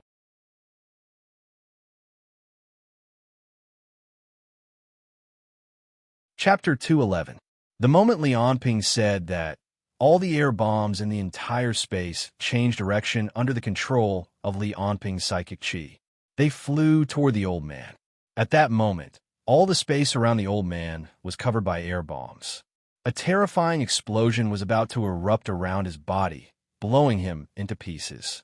At the critical moment, the old man's figure finally appeared again, and he let out an earth-shattering roar. Once all the air bombs around him exploded, it was equivalent to hundreds of grenades exploding at the same time. How terrifying was the destructive power! An ordinary person would probably be turned into ashes immediately. Li Onping's big cannon was simply too shocking. The old man had never thought that he would use such an attack. This was already using the most primitive body to forcefully produce the effect of a modern weapon.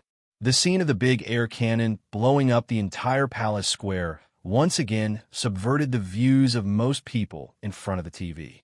After the old man faced Li Onping's attack, he let out an earth-shattering roar. His originally thin and weak body began to inflate as if it was inflated. It was too late for him to dodge the fatal attack in front of him, so he simply revealed himself and used all his strength to resist this wave of attack. At that moment, his heart was extremely calm. Every trace of strength and psychic qi in his body was fully mobilized. The old man's body emitted a faint white halo, like the moonlight in the night sky, bright and soft. However, it contained a powerful force. This was the strongest defensive move of the Hidden Moon Gang, the full moon mirror. It was a concept that no matter how the world changed, the bright moon in the sky would never change. Of course, this was only the understanding of the ancient people. Modern people already understood that even the moon could not exist forever. However, this did not affect the full moon mirror's defensive power. 50 years ago, the old man was the strongest person in the Hidden Moon Gang at that time. He once used the full moon mirror to resist the bombardment of a missile. Since then, he had become famous in the dark world of Nanjiang. After that, he was subdued by Fang Yuhuang, the emperor of Baiwei country at that time, and became his personal bodyguard. At this moment, when a moon wheel mirror shone again, the hundreds of air bombs in the surroundings exploded at the same time. The terrifying impact hit the old man, and a huge amount of air turbulence and smoke completely covered the old man's body. The rumbling sound continued, and the entire palace seemed to shake. A huge crater was blasted open on the ground. Dirt and gravel flew everywhere. The old man was still standing in the same spot, but his feet were now deeply embedded in the ground. His eyes were tightly shut, and a long line of blood flowed from the corner of his mouth. The white halo of the full moon mirror had already disappeared. His clothes had also been reduced to pieces of charred rags. His hair had turned into a bird's nest, and the dust from the explosion covered his body layer by layer, mixing with the blood flowing out of his wounds. Right now, the old man looked like a beggar on the streets, battered and exhausted. With a click, he opened his eyes and raised his head, only to see Li Anping descending from the sky in front of him. Fang Xinjian still looked untainted, like a celestial from the heavens. It was a stark contrast to the old man's current state. However, at the next moment, the old man's eyes narrowed slightly as he looked at Li Anping. He could not help but spit out a mouthful of blood.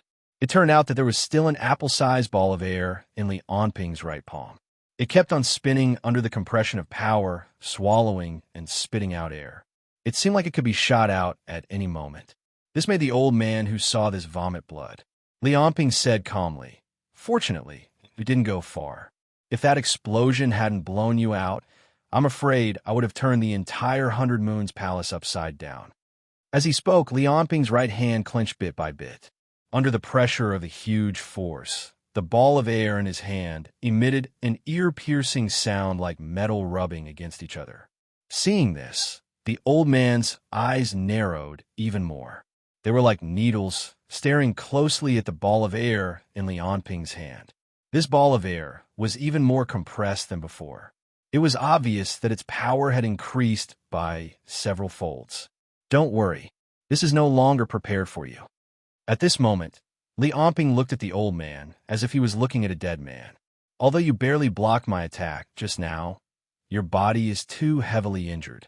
With your age, even if you go back, I'm afraid you won't be able to live for more than a few days." When Li Anping finished speaking, the old man's body suddenly bent down. It was as if all his energy had been sucked out. He knew that Li Anping was right. Although he barely blocked the attack, just now his internal organs, bones, and muscles were all broken. If it wasn't for his amazing willpower and physical fitness, he would have fallen to the ground long ago. If he went to the hospital for a checkup now, the doctor would immediately suspect whether he was a human or a ghost. "You can go." After saying that, Li Anping turned around and left the old man. The ball of air in his hand gradually dissipated, turning into a cool wind that blew in all directions. "Go back and tell Fang Yuhuang that I'll wait for him for 5 days. I hope he won't disappoint me." A few minutes later, the old man rested for a bit. Then, he limped and silently left the palace. His back looked unusually bleak. However, the people of Baiwei still didn't give up hope. Because 5 days later, which was the 10th day since Li Anping came to Baiwei Palace, the former emperor of Baiwei country, a level 5 ability user, Fang Yuhuang, would personally fight against Li Anping. For such an important battle, not only did the whole of Baiwei country boil over, even the nearby countries, Xia, Ice Fortress, Danyang, and even some people far away in the Western continent all had their eyes on this place. In fact, as early as the first day of Li Onping's challenge, Xia had already received the news. Even the video had begun to spread. Regarding Li Onping's actions, there were clearly two factions. Some people supported Li Onping. They believed that Li Onping had promoted the country's prestige. When dealing with those southern barbarians, he should be ruthless and beat them until they submit.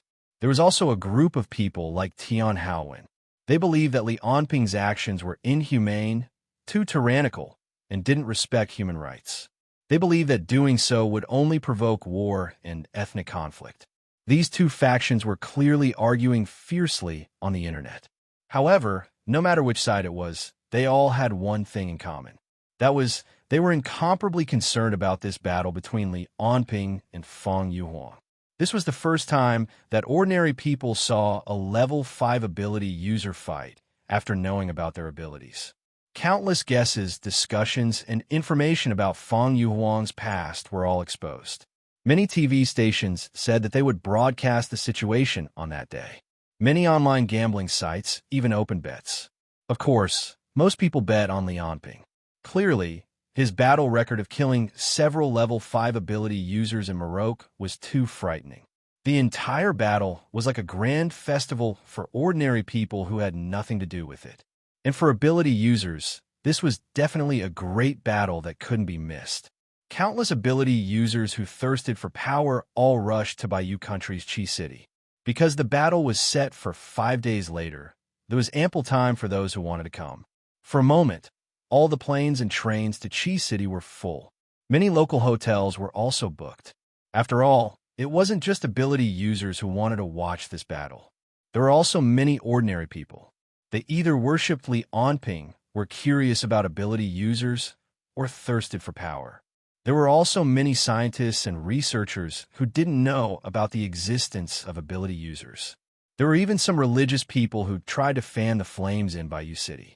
There were also many people from Xia who directly clashed with the locals.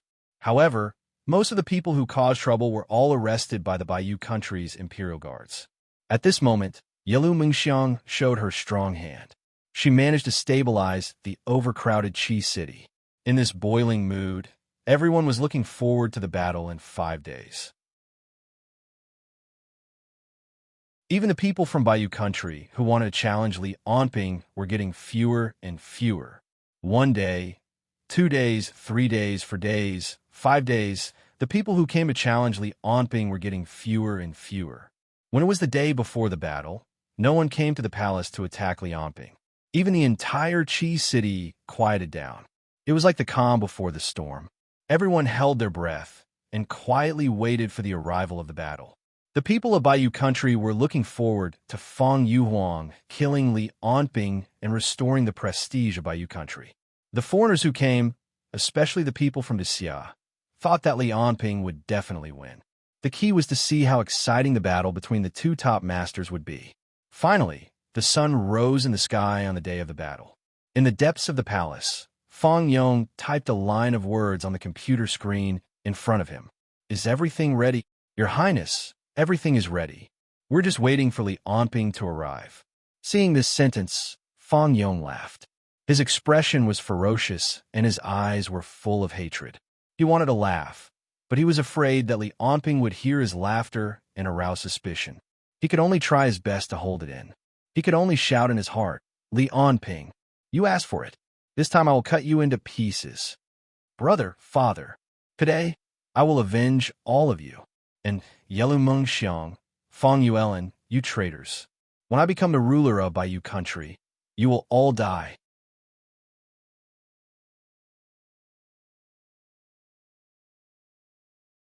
Chapter 2:12.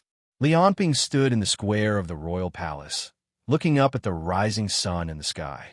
There seemed to be countless rays of light flickering in his eyes, and no one knew what he was thinking. "Where is Fang Yuhuang?"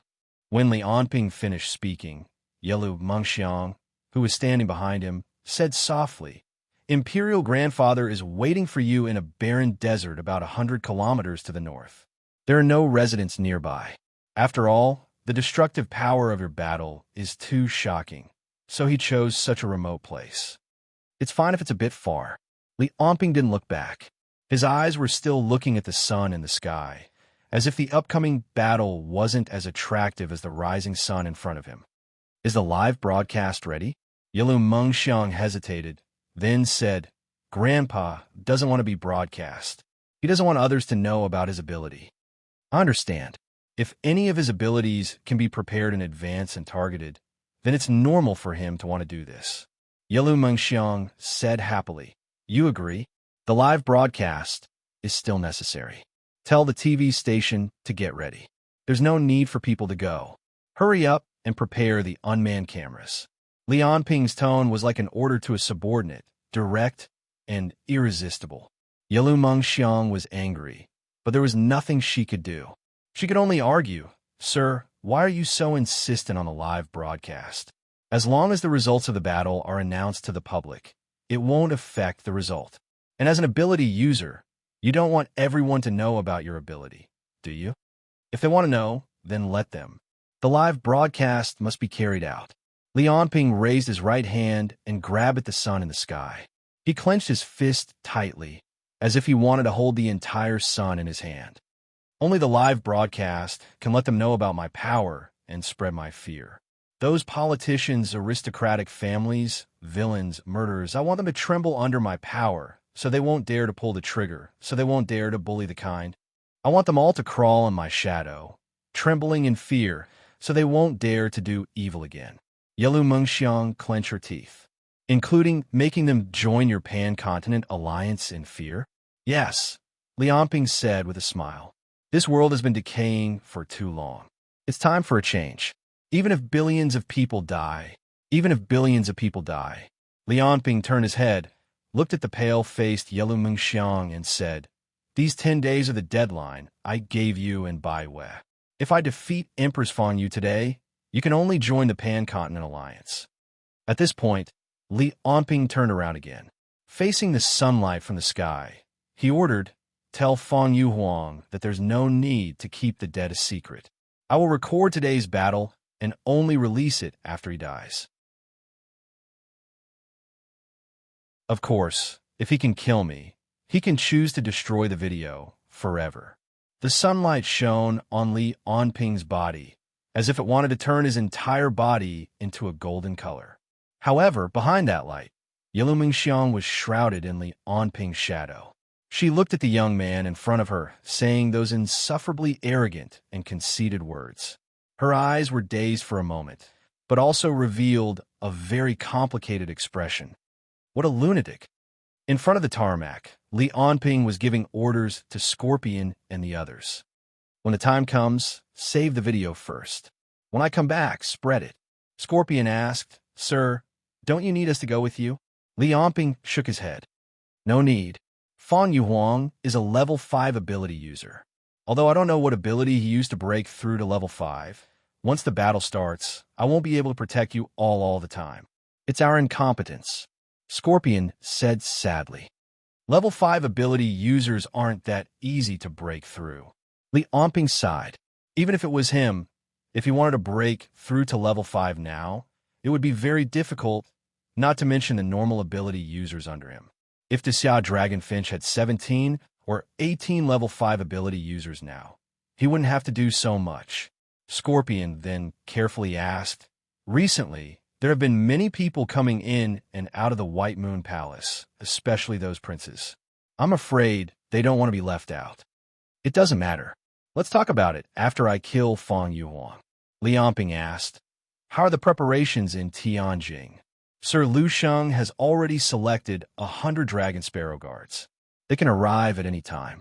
Also, Wang Chang's side has already arranged an envoy group. The Treaty of 100 Moon Country joining the alliance is almost done. As it turned out, Li Onping had already gotten Tianjing to arrange for manpower to be sent to the Great Xia Dragonfinch after 10 days of challenges. Especially after killing Empress Fang Yu, the Great Xia Dragonfinch would be stationed in the capital of the 100 Moon Country. They would establish a branch here. Li Onping's plan was to station Dragon Sparrow Guards in every country that joined the Pan-Continent Alliance in the future. They would also establish a military base for the Xia Dragonfinch. It was both protection and monitoring. As the first country, Undermoon Country would have more people. This was because many of these people would be sent to other southern Jiang countries in the future. As for the specific treaty of Hundred Moon Country joining the Pan-Continent Alliance, the process and the various effects, Li Onping didn't need to personally consider it. He left it all to the politicians of the 9 royal families. He only needed to tell them his idea and make the final decision. At this time, the 9 royal families that had been cleansed and intimidated again and again were very obedient to Li Onping.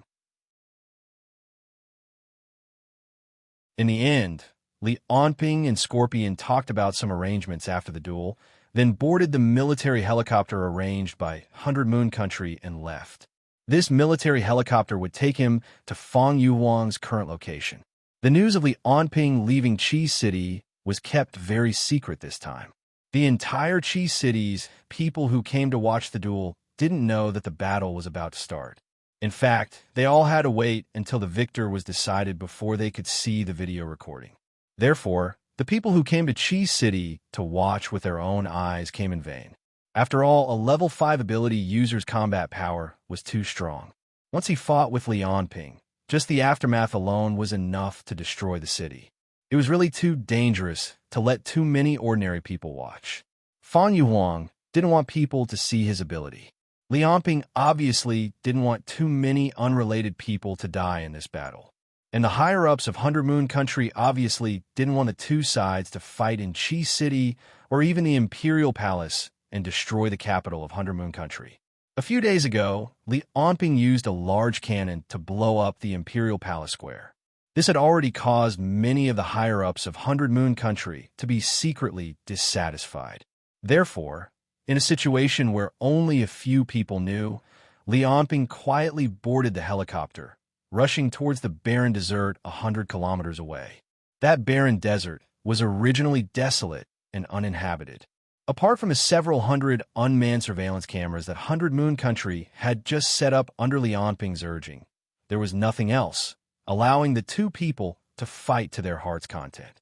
More than an hour later, the area below the helicopter had already turned into a large expanse of sand. The sunlight in the sky shone on the surface of the ground, producing strands of twisted air. The distance from the agreed location with Fang Yuhuang was only a dozen or so kilometers. Li Onping said to the pilot of the helicopter, "I'll get off here. After I get off, you guys can go back directly. No need to wait for me." "Yes," the pilot replied. Then they saw Li Onping push open the cabin door. With a single step, he directly dropped down from 100 meters in the air. However, he had only dropped down for a few meters when his feet stomped on the air, creating a gust of air currents as he flew toward the north. Many sand dunes flew past before his eyes, and the surrounding air became increasingly dry and hot. There were no signs of life on the ground. Just the harsh environment before him was enough to make it hell for ordinary people. However, just then, a green shadow suddenly flashed past Li Onping's vision. A palm pressed down on his chest at a speed that even Li Onping could not detect. The opponent's immense strength collided with the impact from Li Onping's high-speed flight. Li Onping, who was flying in midair, was like a meteor plunging rapidly toward the ground. How is this possible? This speed? What kind of attack is this? Just as Li Onping was feeling puzzled over the attack that he had received earlier, a man's voice had already entered his ears, as if the person was speaking to him from a very close distance. "I'm sorry, your close combat abilities are too strong. For safety's sake, I can only kill you outside of your line of sight. Goodbye." Li Onping, whom I've never met before. In the next second, a green line pierced through Li Onping's body in midair.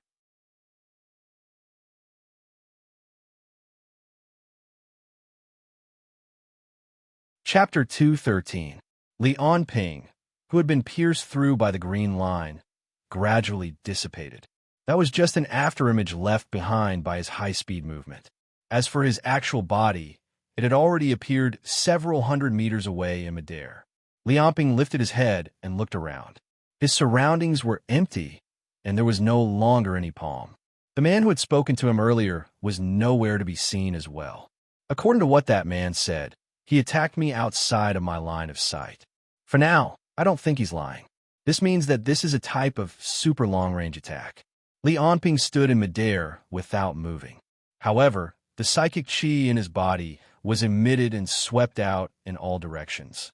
It's true that I can't sense anyone's presence in the surroundings. Either he used some unknown method to hide from me, or he really did attack me from very far away. The key is the unusual speed at which he attacked. Fang Yuhuang? What an interesting ability. Just as Li Onping was thinking, the green palm appeared once again. By the time Li Onping reacted, the green palm was almost touching his chest. At this moment, Li Onping was finally able to see the true appearance of the palm clearly. The green palm clearly looked different from that of an ordinary person. Not only were the knuckles thick, but they were also covered in a thick layer of scales. They looked like the claws of a huge dragon. Is this the Azure Dragon Claw? Although I don't know why all three of his attacks were aimed at my chest, it's better not to let him hit me before I figure out this ability. Compared to Li Onping's thinking speed, his body's reaction was obviously faster before he finished thinking. Before he could think of anything, his body had already dodged to the side instinctively. This was especially so when the speed of the other party's attack was simply too fast. Li Onping tried his best to dodge. With a single thought, in an instant, Li Onping had already flown 500 meters away. To an onlooker, this godly speed was no different from teleportation. At such a speed, the air resistance he faced was also unimaginably strong. The huge wind pressure directly carved out a trench that was several kilometers long on the sand. Li Onping's combat suit had also been shredded into pieces by the high-speed airflow. However, the state of being naked only lasted for a short while. Li Onping's body was enveloped by countless white air currents in the next moment. This was the invisible force field on the surface of his body. It absorbed and compressed a layer of air, forming a layer of clothes outside his body. Not only did the clothes have strong defensive capabilities and could be repaired with air at any time, but Li Onping could also control the flow of air within the clothes with his virtual field to offset some of the air resistance when moving at high speeds. Li Onping called it atmospheric armor. After using the atmospheric armor, not only did he no longer have the problem of his clothes being damaged, his defense and speed were also increased. It was also one of the moves that Li Onping had come up with recently. You want to compete in speed? Then bring it on. Li Onping snorted coldly. The next moment, a huge explosion occurred where he was standing. It was as if the surrounding air had been sucked out in an instant. Li Onping's position was already 1 kilometer away to the north. At the same time, there were dozens of Azure Dragon Claws attacking Li Onping from the north almost every second. There was no sound of air being torn apart, nor was there a shocking shriek or sonic boom. However, every Azure Dragon Claw's attack was shockingly fast. It was as if they had transcended time and space. The visual effect was as if green lasers were shooting at Li Onping. Fortunately, Li Onping's speed was also very fast. These attacks could only graze his body and miss. 2 seconds later, Li Onping had already appeared 3 kilometers away with a long airwave. At this moment, he was only 2 kilometers away from the location that he had agreed with Fang Yuhuang. With his eyesight and hearing ability, this location was as close as a foot away from him. Under such circumstances, he saw a white-haired old man. The old man looked skinny and wore a thin robe. He was sitting cross-legged on the sand that was 60 to 70 degrees Celsius. However, he did not look uncomfortable at all. No heartbeat, no smell. Does he have the same ability as that old man? Or was there another reason? Li Onping looked at the old man. He took a step forward and a hurricane chased after him. It directly splashed a 100-meter-tall sand wave in the desert, and he had already appeared 100 meters away from the old man. He asked Fang Yuhuang. At this moment, the old man seemed to have stopped the Azure Dragon Claw attack. He looked at Li Onping and grinned. His eyes revealed a sense of mystery. Li Onping said, "You were the one who attacked me and said that you wanted to kill me just now, right?" "Yes," Fang Yuhuang said indifferently. "But it seems like you didn't succeed." Although he said that he did not succeed, he did not look disappointed at all. Lianping looked at the old man and said slowly, "Your ability is very interesting. I'll act some level 5 ability users as my subordinates. If you're willing to join me, I can let you manage Bayou. Moreover, when I deal with Bayou's royal family and nobles, I will give you some preferential treatment." The reason why Lianping said that was because his current physical fitness had reached a bottleneck. Before breaking through to level 5, he would not become stronger by swallowing souls. Therefore, compared to eating Fan Yuhuang, he wanted to subdue him more. This would also provide a lot of convenience for the process of absorbing Bayou. Fan Yuhuang lowered his head and laughed. Then his shoulders began to shake. He held his stomach with one hand and laughed louder and louder. Even the corners of his eyes were about to burst out tears. It seemed that Lianping's words were very funny. "Lianping, do you know how childish your words are?" Fan Yuhuang showed a sinister expression. "You think you can use your strength to forcefully unite all the countries of the Eastern continent? You are underestimating the ambitions and desires of humans. Is that so?" Lianping was not angered by Fan Yuhuang's expression and actions at all. He continued, "I don't think so. My strength is very strong and will only get stronger. That is why I can do all of this. For example, the current you. If I want to, I can kill you the moment I see you. In the end, all conflicts will depend on who is stronger." Fan Yuhuang showed an unfathomable smile. "Do you really think so? I have read a lot of information about you and thought about it for a long time. However, I feel that the chances of victory between us are at most 50%. Since that is the case, Lianping waved his hand at Fan Yuhuang and said, "Then I will seriously exchange a few moves with you. However, as long as you admit defeat, I will stop. We can continue to talk. Level 5 ability users are very precious. Someone like you who has trained bitterly for so many years is worthy of my mercy. I don't want to casually kill you." Fan Yuhuang's eyes emitted 2 rays of cold light. He said angrily in his heart, "Arrogant brat." He shouted at Lianping, "There is only one reason why you will lose. That is because you are too arrogant." Then he sneered, "From the beginning, when I said that I would kill you outside of my sight, it was a lie. My goal was to let you use your superhuman speed to quickly arrive in front of me. Because after you saw me use my long-range attack, you would definitely think of coming in front of me and fighting me in close combat. This is human nature." Speaking up to here, Fan Yuhuang raised both of his hands. Unknowingly, both of his hands were covered in layers of green scales. His index finger and middle finger were joined together, while his ring finger and little finger were joined together. His entire hand turned into a 3-fingered dragon claw. However, when you come to this distance and think that everything is under your control, I will be able to use my ability better. When Fan Yuhuang said this, his face was filled with killing intent. At the same time, his hands grabbed towards Lianping's direction. Like 2 rays of green light, they directly pierced through Lianping's chest. At this moment, Fan Yuhuang's attack speed was more than 10 times faster than before.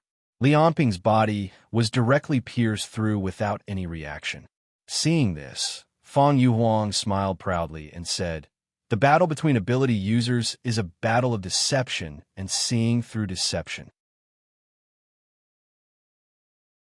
Under the situation of similar strength, to be able to lure the opponent into your trap, to be able to see through the opponent's ability, this is the key to victory. Until now, he still didn't reveal the secret of his ability. In fact, this was Fan Yuhuang's habit. Even his personal bodyguard Elder Lei, his children, and his wife never knew the true secret of his ability. As he spoke, he didn't stop attacking. In the next moment, green claw shadows flew and formed countless green lights that shot towards Lianping's body. After a few moments, Lianping would be completely torn into pieces. However, if one were to look at it in slow motion, one would notice that every time the green dragon claw attacked, it would take a second attack to cause damage. For example, when Fan Yuhuang attacked Lianping's chest for the first time, he could only rely on the sudden attack and the fact that Lianping was flying to send him flying. However, the second attack, just now, the green dragon claw attack directly pierced through Lianping's chest. This was the terrifying part of the green dragon claw. When he attacked the same place for the second time, it would completely ignore the target's defense. No matter if it was steel, rock, alloy, or anything else, the second attack of the green dragon claw would be able to pierce through it. That was why he could catch Li Onping off guard when he was far away from him and attack him first. As for the green dragon claw's strange attack speed and super long-range attack, it was attributed to his other ability, 33 Paradises. However, just when the green dragon claw was about to tear Li Onping into pieces, a figure appeared behind Fang Yuhuang. Under the sunlight, the figure's shadow covered his body. It was like a basin of cold water in winter, soaking his entire body. Fang Yuhuang turned his head in shock. He didn't know when, but Li Onping was already standing 1 meter behind him. He quickly turned his head and looked at Li Onping, who was torn into pieces by him. He saw that the pieces turned into white gas and then began to form more gas. Then it began to expand. As the gas expanded, there was an earth-shattering explosion. A terrifying explosion occurred in front of Fang Yuhuang. The explosion splashed a lot of sand and dust. It even caused a small sandstorm. Your attack is useless against me. Now, are you going to consider admitting defeat? Li Onping asked quietly.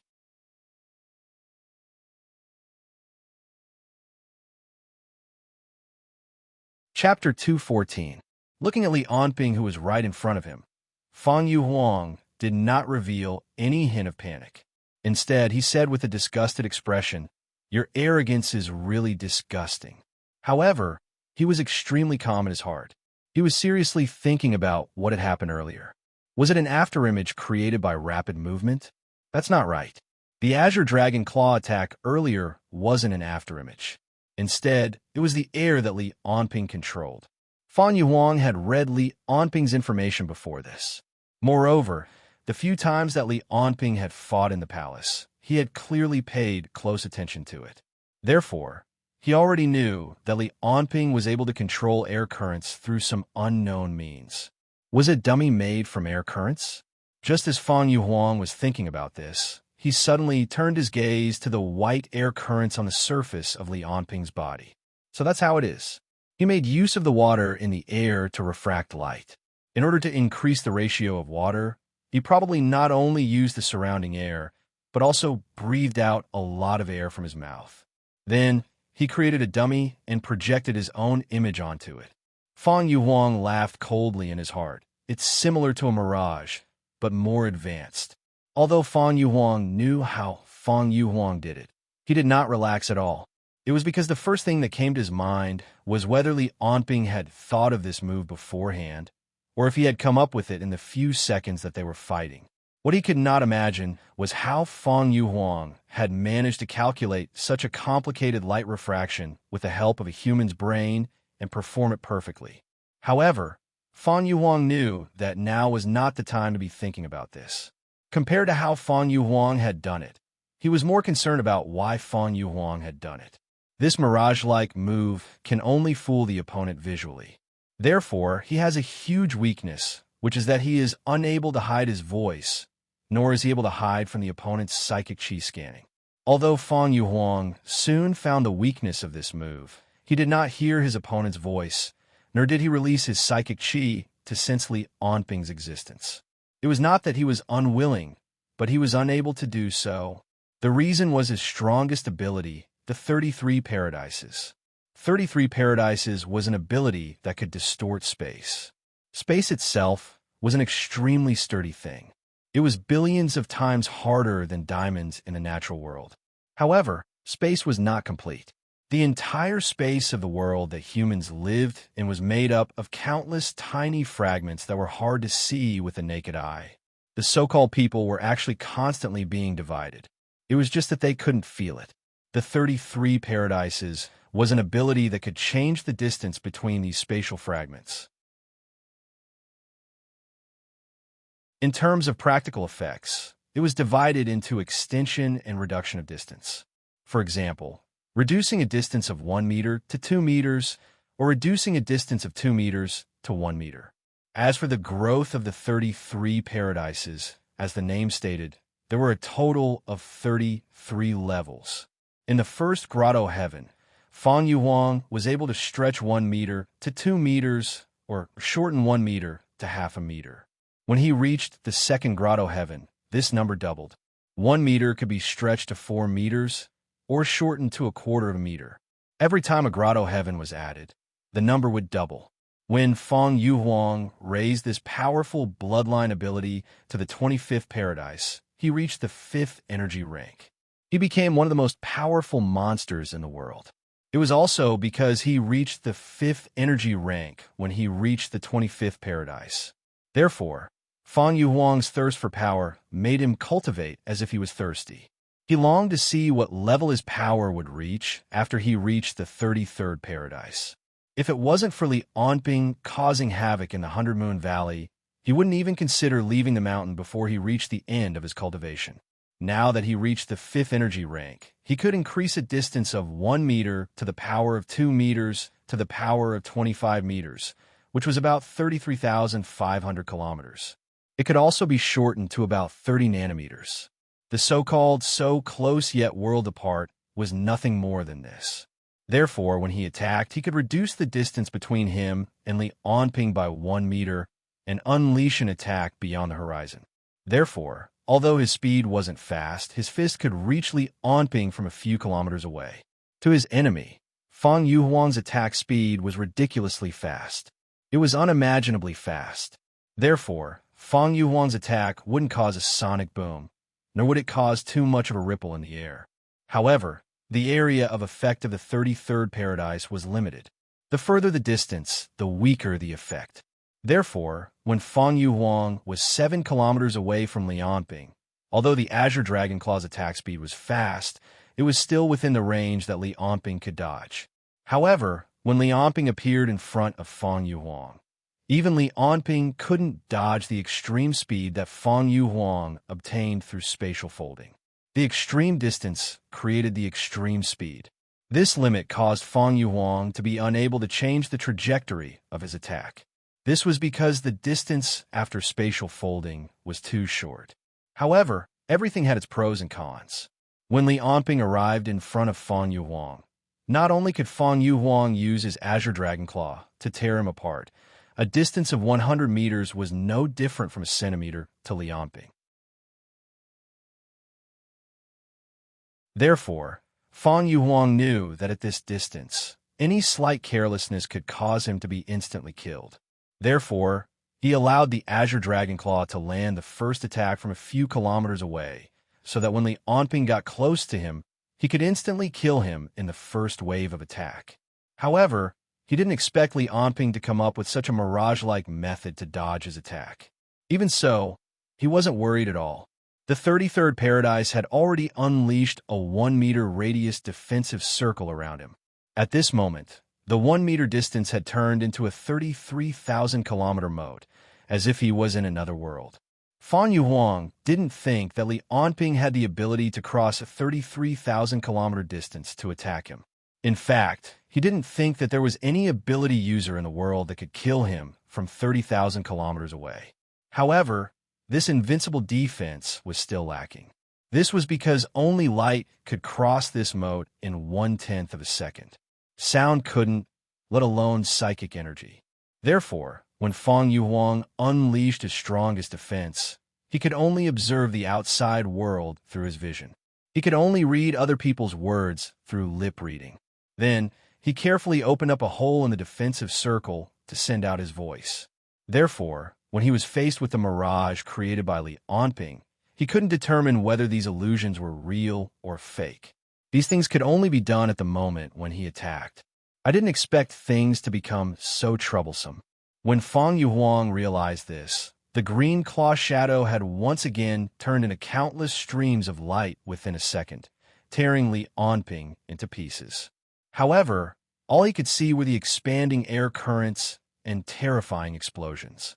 Naturally, the explosions couldn't affect him who was within the 33rd paradise's defensive circle. However, the sand waves that soared into the sky still completely blocked his vision from 1 meter away. Explosions, sand? Did he even take this into account? He even took the environment into consideration. Fan Yuhuang's gaze turned colder and colder. Impossible. It's just a coincidence. No one can see through my ability in such a short period of time and make use of all the factors. However, when the sand that soared into the sky returned to the ground under the pull of gravity, Li Onping was nowhere to be seen. Where did he go? Did he hide? That's right. If he can refract light, he can hide himself. Did he hide himself like this? Or did he feel that he has no chance of winning, so he decided to distance himself? Fang Yuhuang couldn't help but feel anxious. After all, with Li Onping's speed, if he wanted to escape, even he wouldn't be able to stop him. Moreover, when he was chasing, the defensive circle would affect his speed. It was impossible for it to be activated all the time. Once I get caught in a guerrilla battle, it's the situation I don't want to see the most. Fang Yuhuang thought to himself, no, if Li Onping leaves directly and goes back to figure out my ability, the next time we fight, he might come prepared. Just as Fang Yuhuang was deep in thought, he suddenly felt that his arm had become lighter. When he was in the defensive circle, he was the most relaxed and the safest. He had never thought that he would be attacked when he activated the defensive circle. The whole world seemed to have stopped at this moment, turning into black and white. He slowly lowered his head and looked at his left arm. He saw that the azure dragon claw that was covered in layers of scales had already left him. The part below his elbow seemed to have been cut open by a sharp knife. However, because it was so fast, not even a drop of blood flowed out. A strong arm grabbed Fang Yuhuang's azure dragon claw tightly in the palm of his hand, as if it was holding a beautiful specimen. Fang Yuhuang's expression was terrible. Drops of cold sweat seeped out from his forehead. A voice that sounded like a devil's whisper rang in his ears. Are you done playing? Can you surrender now? At this moment, Fang Yuhuang finally realized that the man in front of him was an unimaginably powerful demon god. He was an existence that was completely out of the norm. However, when he saw how his opponent treated him like a teacher treating a naughty student, he couldn't help but be furious. It filled every inch of Fang Yuhuang's cells. He had trained hard for dozens of years, gave up all his rights, and enjoyed the power he got. No one can fight me with this attitude. Even someone as powerful as he can't. Roar. An earth-shattering roar. The sound waves turned into ripples and spread out layer by layer. Fang Yuhuang instantly completed the 4th level transformation of the Qilin blood and turned into a black beast. At this moment, the strongest warrior of the Bayou country had unleashed all of his power.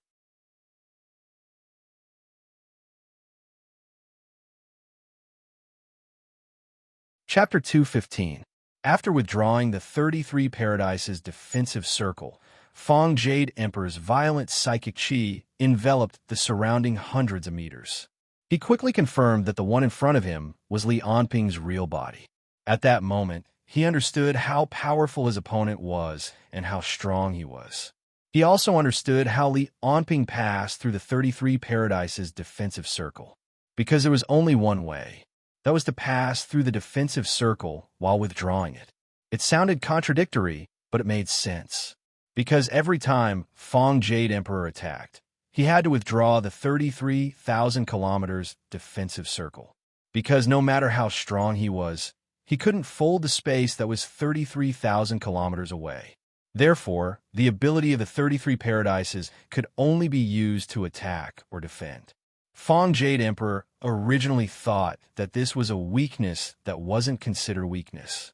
Because of decades of hard work, he had already practiced the ability of the 33 Paradises like it was his instinct. It was like breathing. The switch between defense and attack happened in an instant, in the time it took for a spark to fly off a flint. No one could see through the essence of the 33 Paradises, and no one could catch Fang Jade Emperor's flaw in such a short time. But today, Li Onping did it.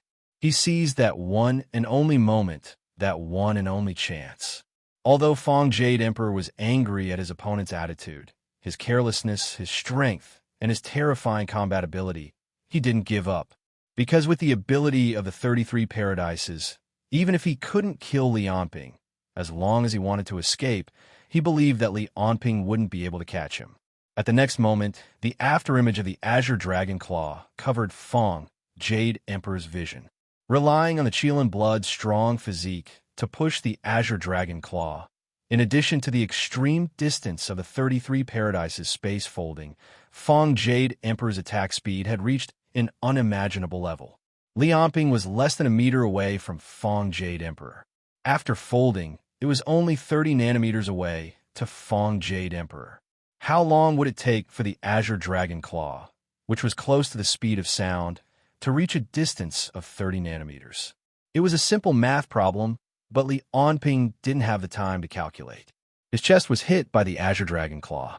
The powerful force seemed to penetrate his chest, but Fang Jade Emperor was the first to show a painful expression. This was because a terrifying rebounding force had landed on his palm. Reaction force. This was the most basic principle. Even elementary school students knew that after punching a wall, their fists would hurt. However, Fan Yuhuang really didn't understand because he knew that the second attack of the Azure Dragon Claw could even shatter a steel plate, let alone a wall. However, when he hit Li Onping, he felt as if his body had been hit by an iceberg. The Azure Dragon Claw only managed to leave a 2-inch deep wound on Li Onping's body before it was knocked back by the huge recoil. If Fang Yuhuang knew about the nihility force field, and how the nihility force field on the surface of Li Onping's body was constantly emitting tens of thousands of tons of power, then he wouldn't have not understood and wouldn't have used the Green Dragon Claw to attack Li Onping. This was because although the second attack of the Azure Dragon Claw was invincible, Fang Yuhuang's power was not invincible. The sharpness of the second attack was enough to shatter Li Onping's chest, but Fang Yuhuang's power was no match for the nihility force field. Therefore, his Azure Dragon Claw was pushed back. Then his entire palm was twisted, deformed, and shattered under the huge force. Although Li Onping couldn't react to the attack, he knew that his opponent was attacking his body. Therefore, he waited for his opponent to attack. Without seeing his opponent's attack clearly, he dealt a heavy blow to his opponent. Although Fang Yuhuang didn't understand how Li Onping attacked him, he knew that he was no match for Li Onping. Therefore, he chose to run. He used the 33 Paradises to escape. He frantically retreated and turned around in fear. In a breath's time, he was already more than 10 kilometers away from Li Onping.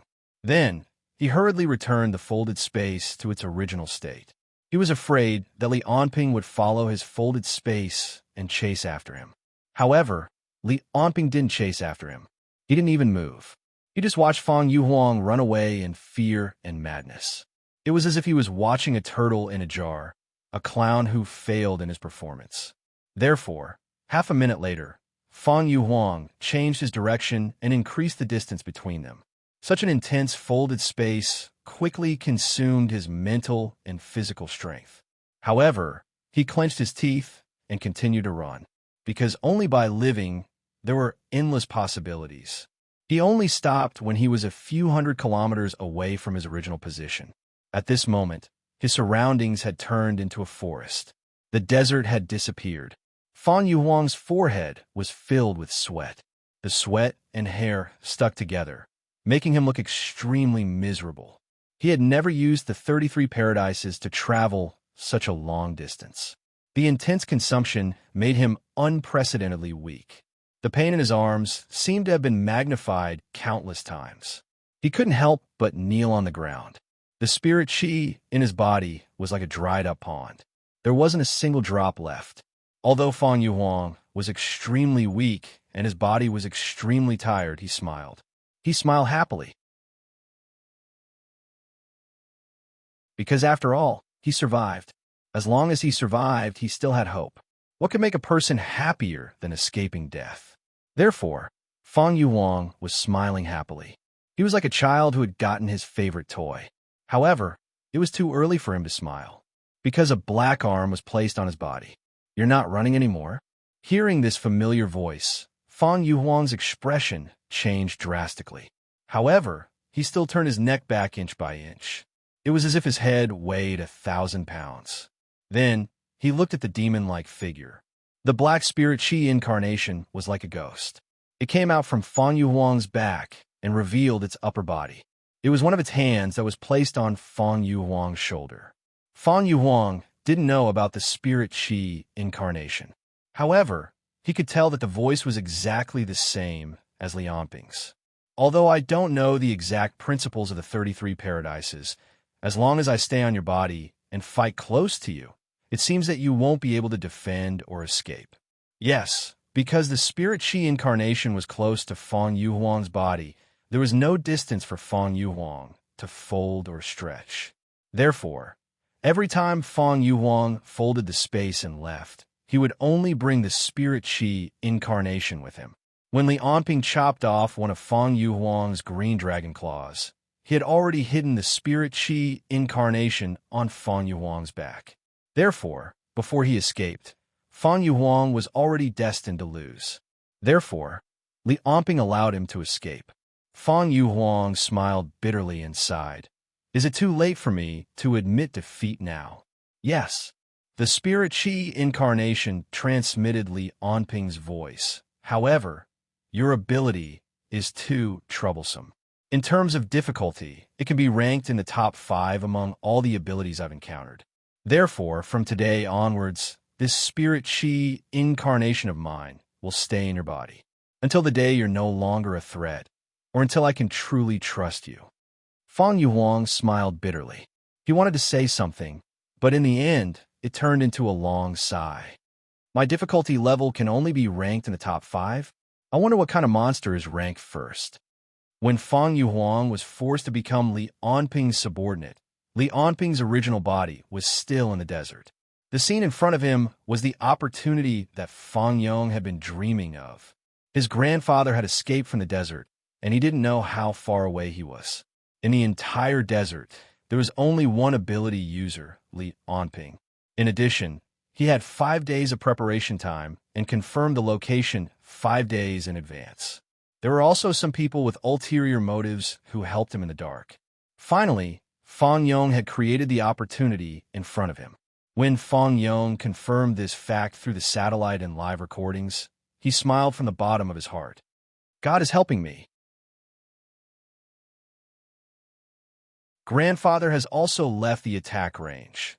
Father, brother, are you also protecting me from the heavens? Fan Yong picked up the communication device and stared at Li Anping with his bloodshot eyes. Blood vessels had already filled his eyes. He roared into the communication device, venting his anger and giving the order that he had prepared for many days. Detonate, detonate, detonate all of them. Just a few seconds after he roared, the image showing Li Anping disappeared and the signal was lost. However, the satellite in the sky was still faithfully recording the situation in the desert. A huge mushroom cloud rose into the sky, and the terrifying smoke and dust seemed to cover the entire earth. However, this was just the beginning. The second cloud, the third cloud, the fourth cloud. It was not until the 10th mushroom cloud rose that the attack truly stopped. Looking at the scene in the image, Fan Yong laughed crazily. He cursed, roared, and danced as if he wanted to vent the anger and fear in his heart for the past few days.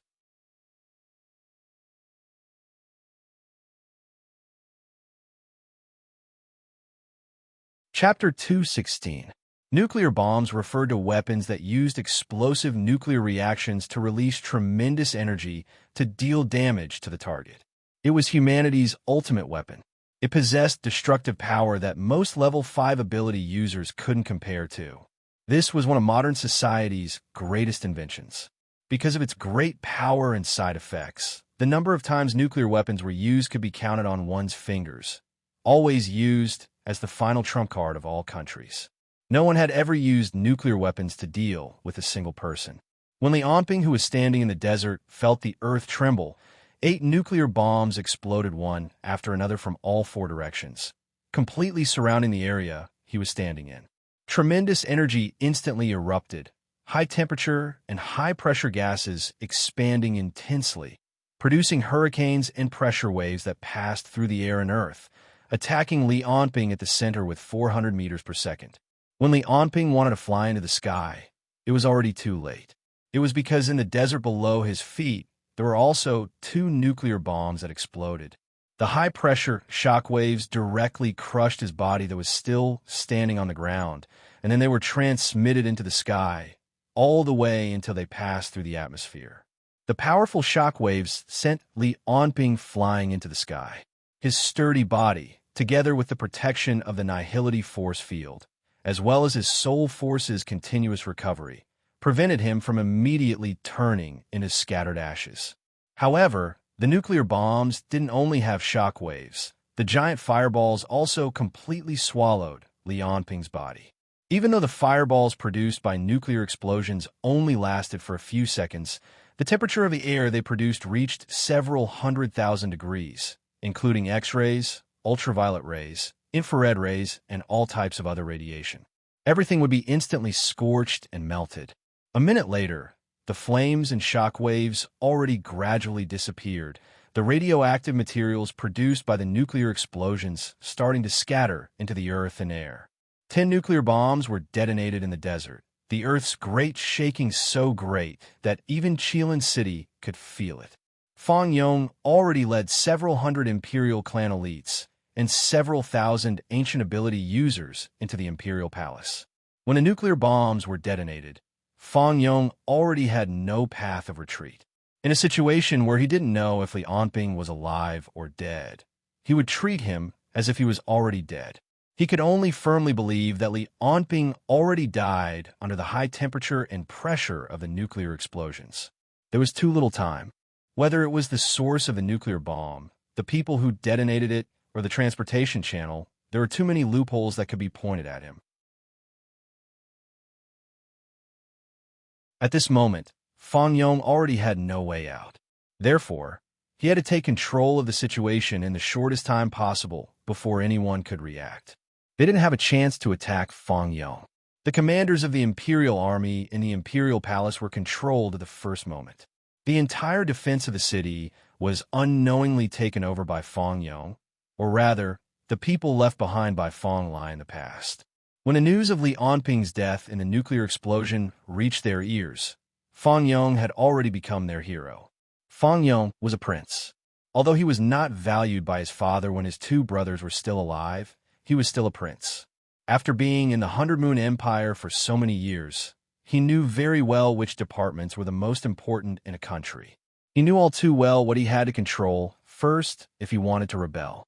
The news of Li Onping's death from the nuclear explosion was spread by Fang Yong, and all the civilians in 100 Moon City seemed to be in a state of joy. Under the deliberate guidance of the fanatical atmosphere, Fang Yong was molded into the hero of the people. This was a plan that had been arranged long ago. Under the oppression of Li Onping, the various forces of 100 Moon City were connected together like never before. The three major sects led the martial artists, the military, the aristocratic families, and the nobles. More than 40% of the country's forces stood behind Fang Yong. Although the death of deterrence and Li Onping had not been confirmed, and they had not made any substantial moves, their attitude alone was enough to help Fang Yong completely turn the situation around. Yelu Mengxiang was trapped in the harem. In the blink of an eye, the fully armed imperial guards surrounded their former master in the palace. In just 4 hours, the entire Qi city seemed to have changed. With the support of the three major sects and the elites of the imperial family, Fang Yong used his absolute power to sweep away all the voices of opposition in Qi City. Even the emissaries of Xia were put under house arrest. As for the Dragon Sparrow Guards, they had disappeared without a trace. However, Fang Yong did not care about the life and death of these small fries. He had already issued a warrant to hunt down these ability users of Xia. With the strength of the Imperial Army and a large number of martial artists, Fang Yong believed that these Dragon Sparrow Guards would soon be captured. At this moment, Fang Yong was sitting on the dragon throne with his eyes closed. He took a deep breath and carefully savored the feeling that this chair brought to him. To be honest, the dragon throne in the 100 Moon Palace was hard and big. It was not comfortable to sit on, and one could not lean back. It could be said that it did not feel comfortable at all. However, when Fang Yong sat on it, a strong sense of pleasure arose spontaneously. It was the heartfelt pleasure that came from the absolute power that was about to be in his hands. Your Majesty, Princess Yuelin and the Queen are not willing to come out. The deputy commander of the Imperial Army, Xingming, reported carefully. Now, everyone who sided with Fang Yong had not really settled down. This was because, first of all, Li Onping's life and death had not been confirmed. Secondly, if Li Onping was dead, De Xiao would obviously not let it go. Therefore, everyone was looking forward to Fang Yong's next move. This was because they believed that Fang Yong would definitely have thought of a way out. Moreover, whether it was 10 small nuclear bombs or the technology to plant and detonate them, it was not something that the 100 Moon Palace could do a few days ago. Therefore, there must be someone behind Fang Yong. Everyone, including Xingming, was looking forward to who it was. After hearing Xingming's report, Fang Yong opened his eyes and looked at him. Tell the Imperial Army not to hold back. Kill anyone who resists. He paused as if he was waiting for Xingming to digest this order. It also seemed that Fang Yong was hesitating. After a few seconds, he said again, although Mother went astray and betrayed the country for glory, the 100 Moon Palace is still the 100 Moon Palace's queen. But after all, she is the empress of our Baiwei Empire. Let her go with dignity. Xingming's eyes narrowed and immediately knelt down. He did not dare to plead for mercy for the queen, because whether it was the comparison of power between the two sides or Yelu Mengxiang's previous actions, she would be the best way to vent. She would be the best target for Fang Yong to establish his authority. Not only Yelu Mengxiang, but the entire Yelu family would be labeled as traitors by the people of the 100 Moon Palace. They would forever be nailed to the pillar of shame in history. Thinking of the end of Yelu Mengxiang and the Yelu family, Xingming's chest could not help but emit traces of cold air. His head seemed to be lowered even more.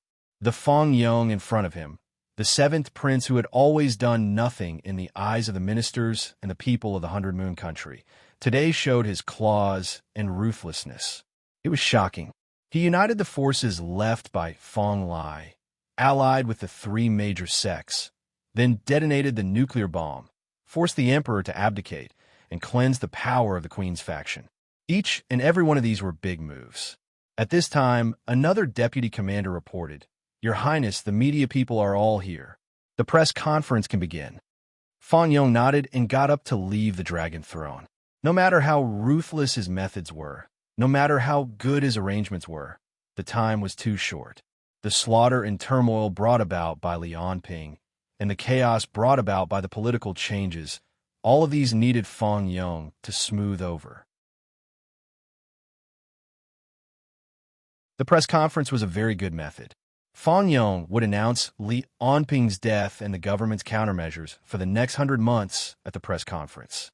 At the center of the nuclear explosion, 1,000 meters above the ground, a new model of unmanned reconnaissance aircraft was searching. Optical devices, televisions, surveillance radars, infrared cameras, and other devices constantly scanned the ground after the nuclear explosion. The satellite communication antenna on the aircraft could help it transmit real-time images and electronic intelligence data to the ground control center. But the high temperature, hurricanes, and all kinds of radiation left behind by the nuclear explosion reduced the efficiency of the unmanned reconnaissance aircraft to the lowest. So it did not notice that just 5 or 6 kilometers away from the center of the nuclear explosion, deep underground, a burnt body was slowly wriggling. A small piece of burnt skin fell off, revealing a piece of delicate, white skin. You're tuning in to the Warrior Lore YouTube channel. Don't forget to subscribe and join us on this journey to catch the most captivating stories.